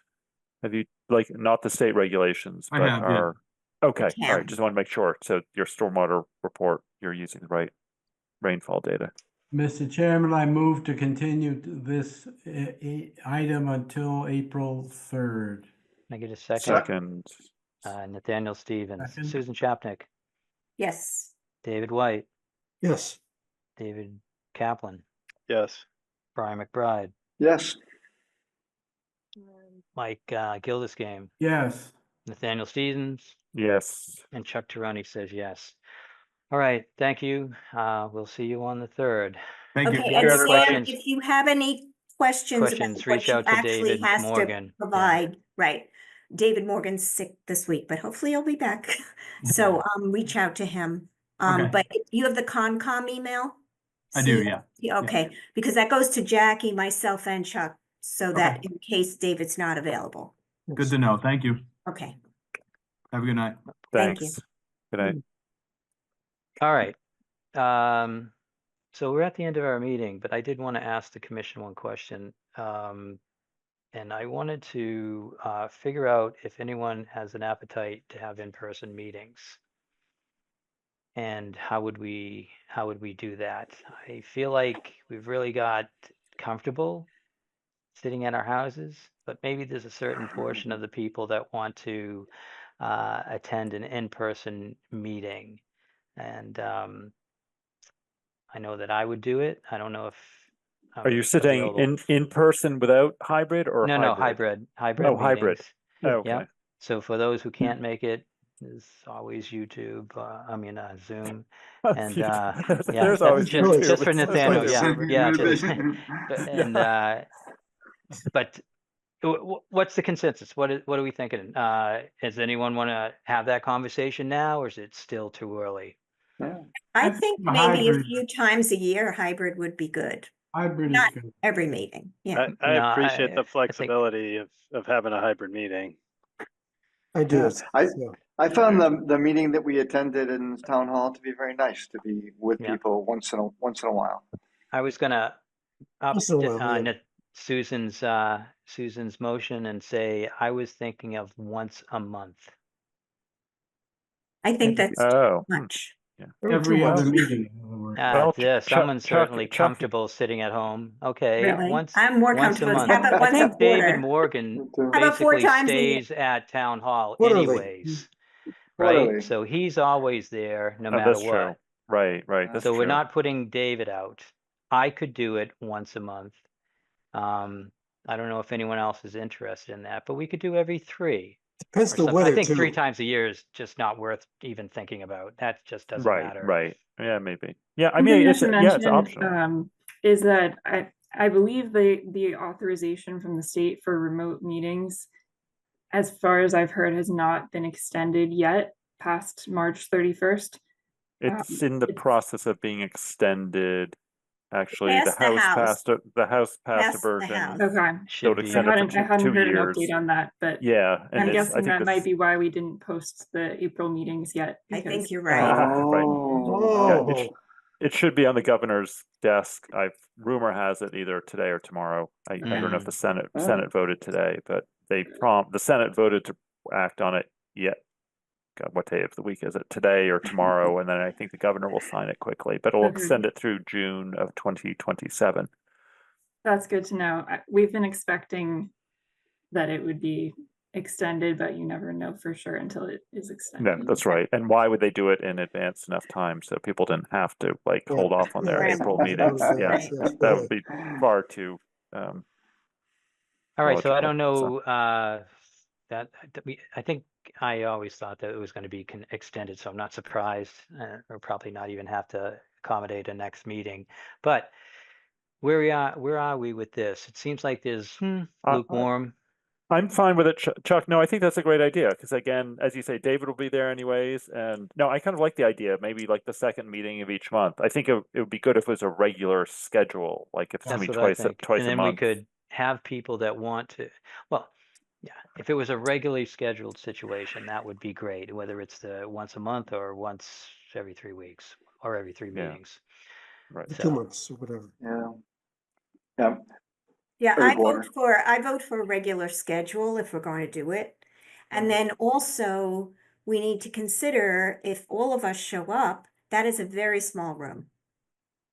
That room is not conducive to having all of us show up and a bunch of applicants and the Yes, public. yes.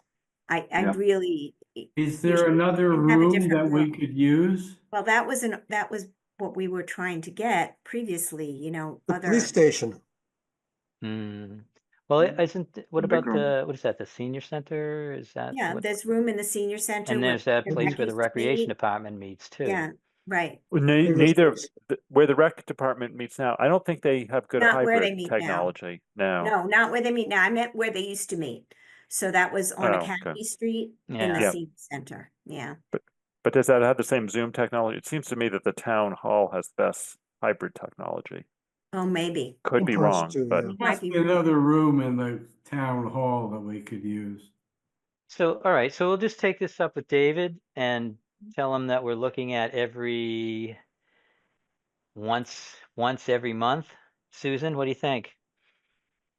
I'm not gonna come that frequently.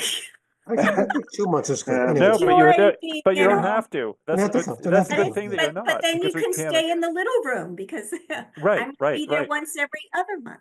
Yeah. No. Yeah. But I think you're right, though. Susan does raise the point. We should coordinate that if we're stuck in the small room, so everyone doesn't come on the same night. Exactly. Yeah, If that's the yeah. room we have, maybe we rotate. Rotate. Schedule or something, Well, yeah. that's what I was never sure about. Why are we in that room? Why can't we be on Academy Street or somewhere else and Well, that's provided what we have to ask Wi-Fi? David. Let's investigate that. Jackie knows. Yeah. What about the manager's meeting room? Is that where the CPA meets still? I'm not sure, but there's How that about the room. selectmen's room? Selectmen's room. There's other rooms. Yeah. I think it's a conversation with David that has to happen, Yep. and just insist that we're moving forward. I'm not really sure if it's once a month, but we'll get to a number and report at the next meeting. How's that? Yeah, and Chuck, it may be dictated by room availability too. So maybe look Absolutely, at it that way. Yeah. Okay. Thanks. No, thanks for bringing it up, Chuck. I appreciate it. Well, I think it's going to be really Also hard. consider weather factors too. If it's a big winter Mhm. snowstorm. Yeah. Yeah. Okay. Move to adjourn. Move to Second. adjourn. Yeah.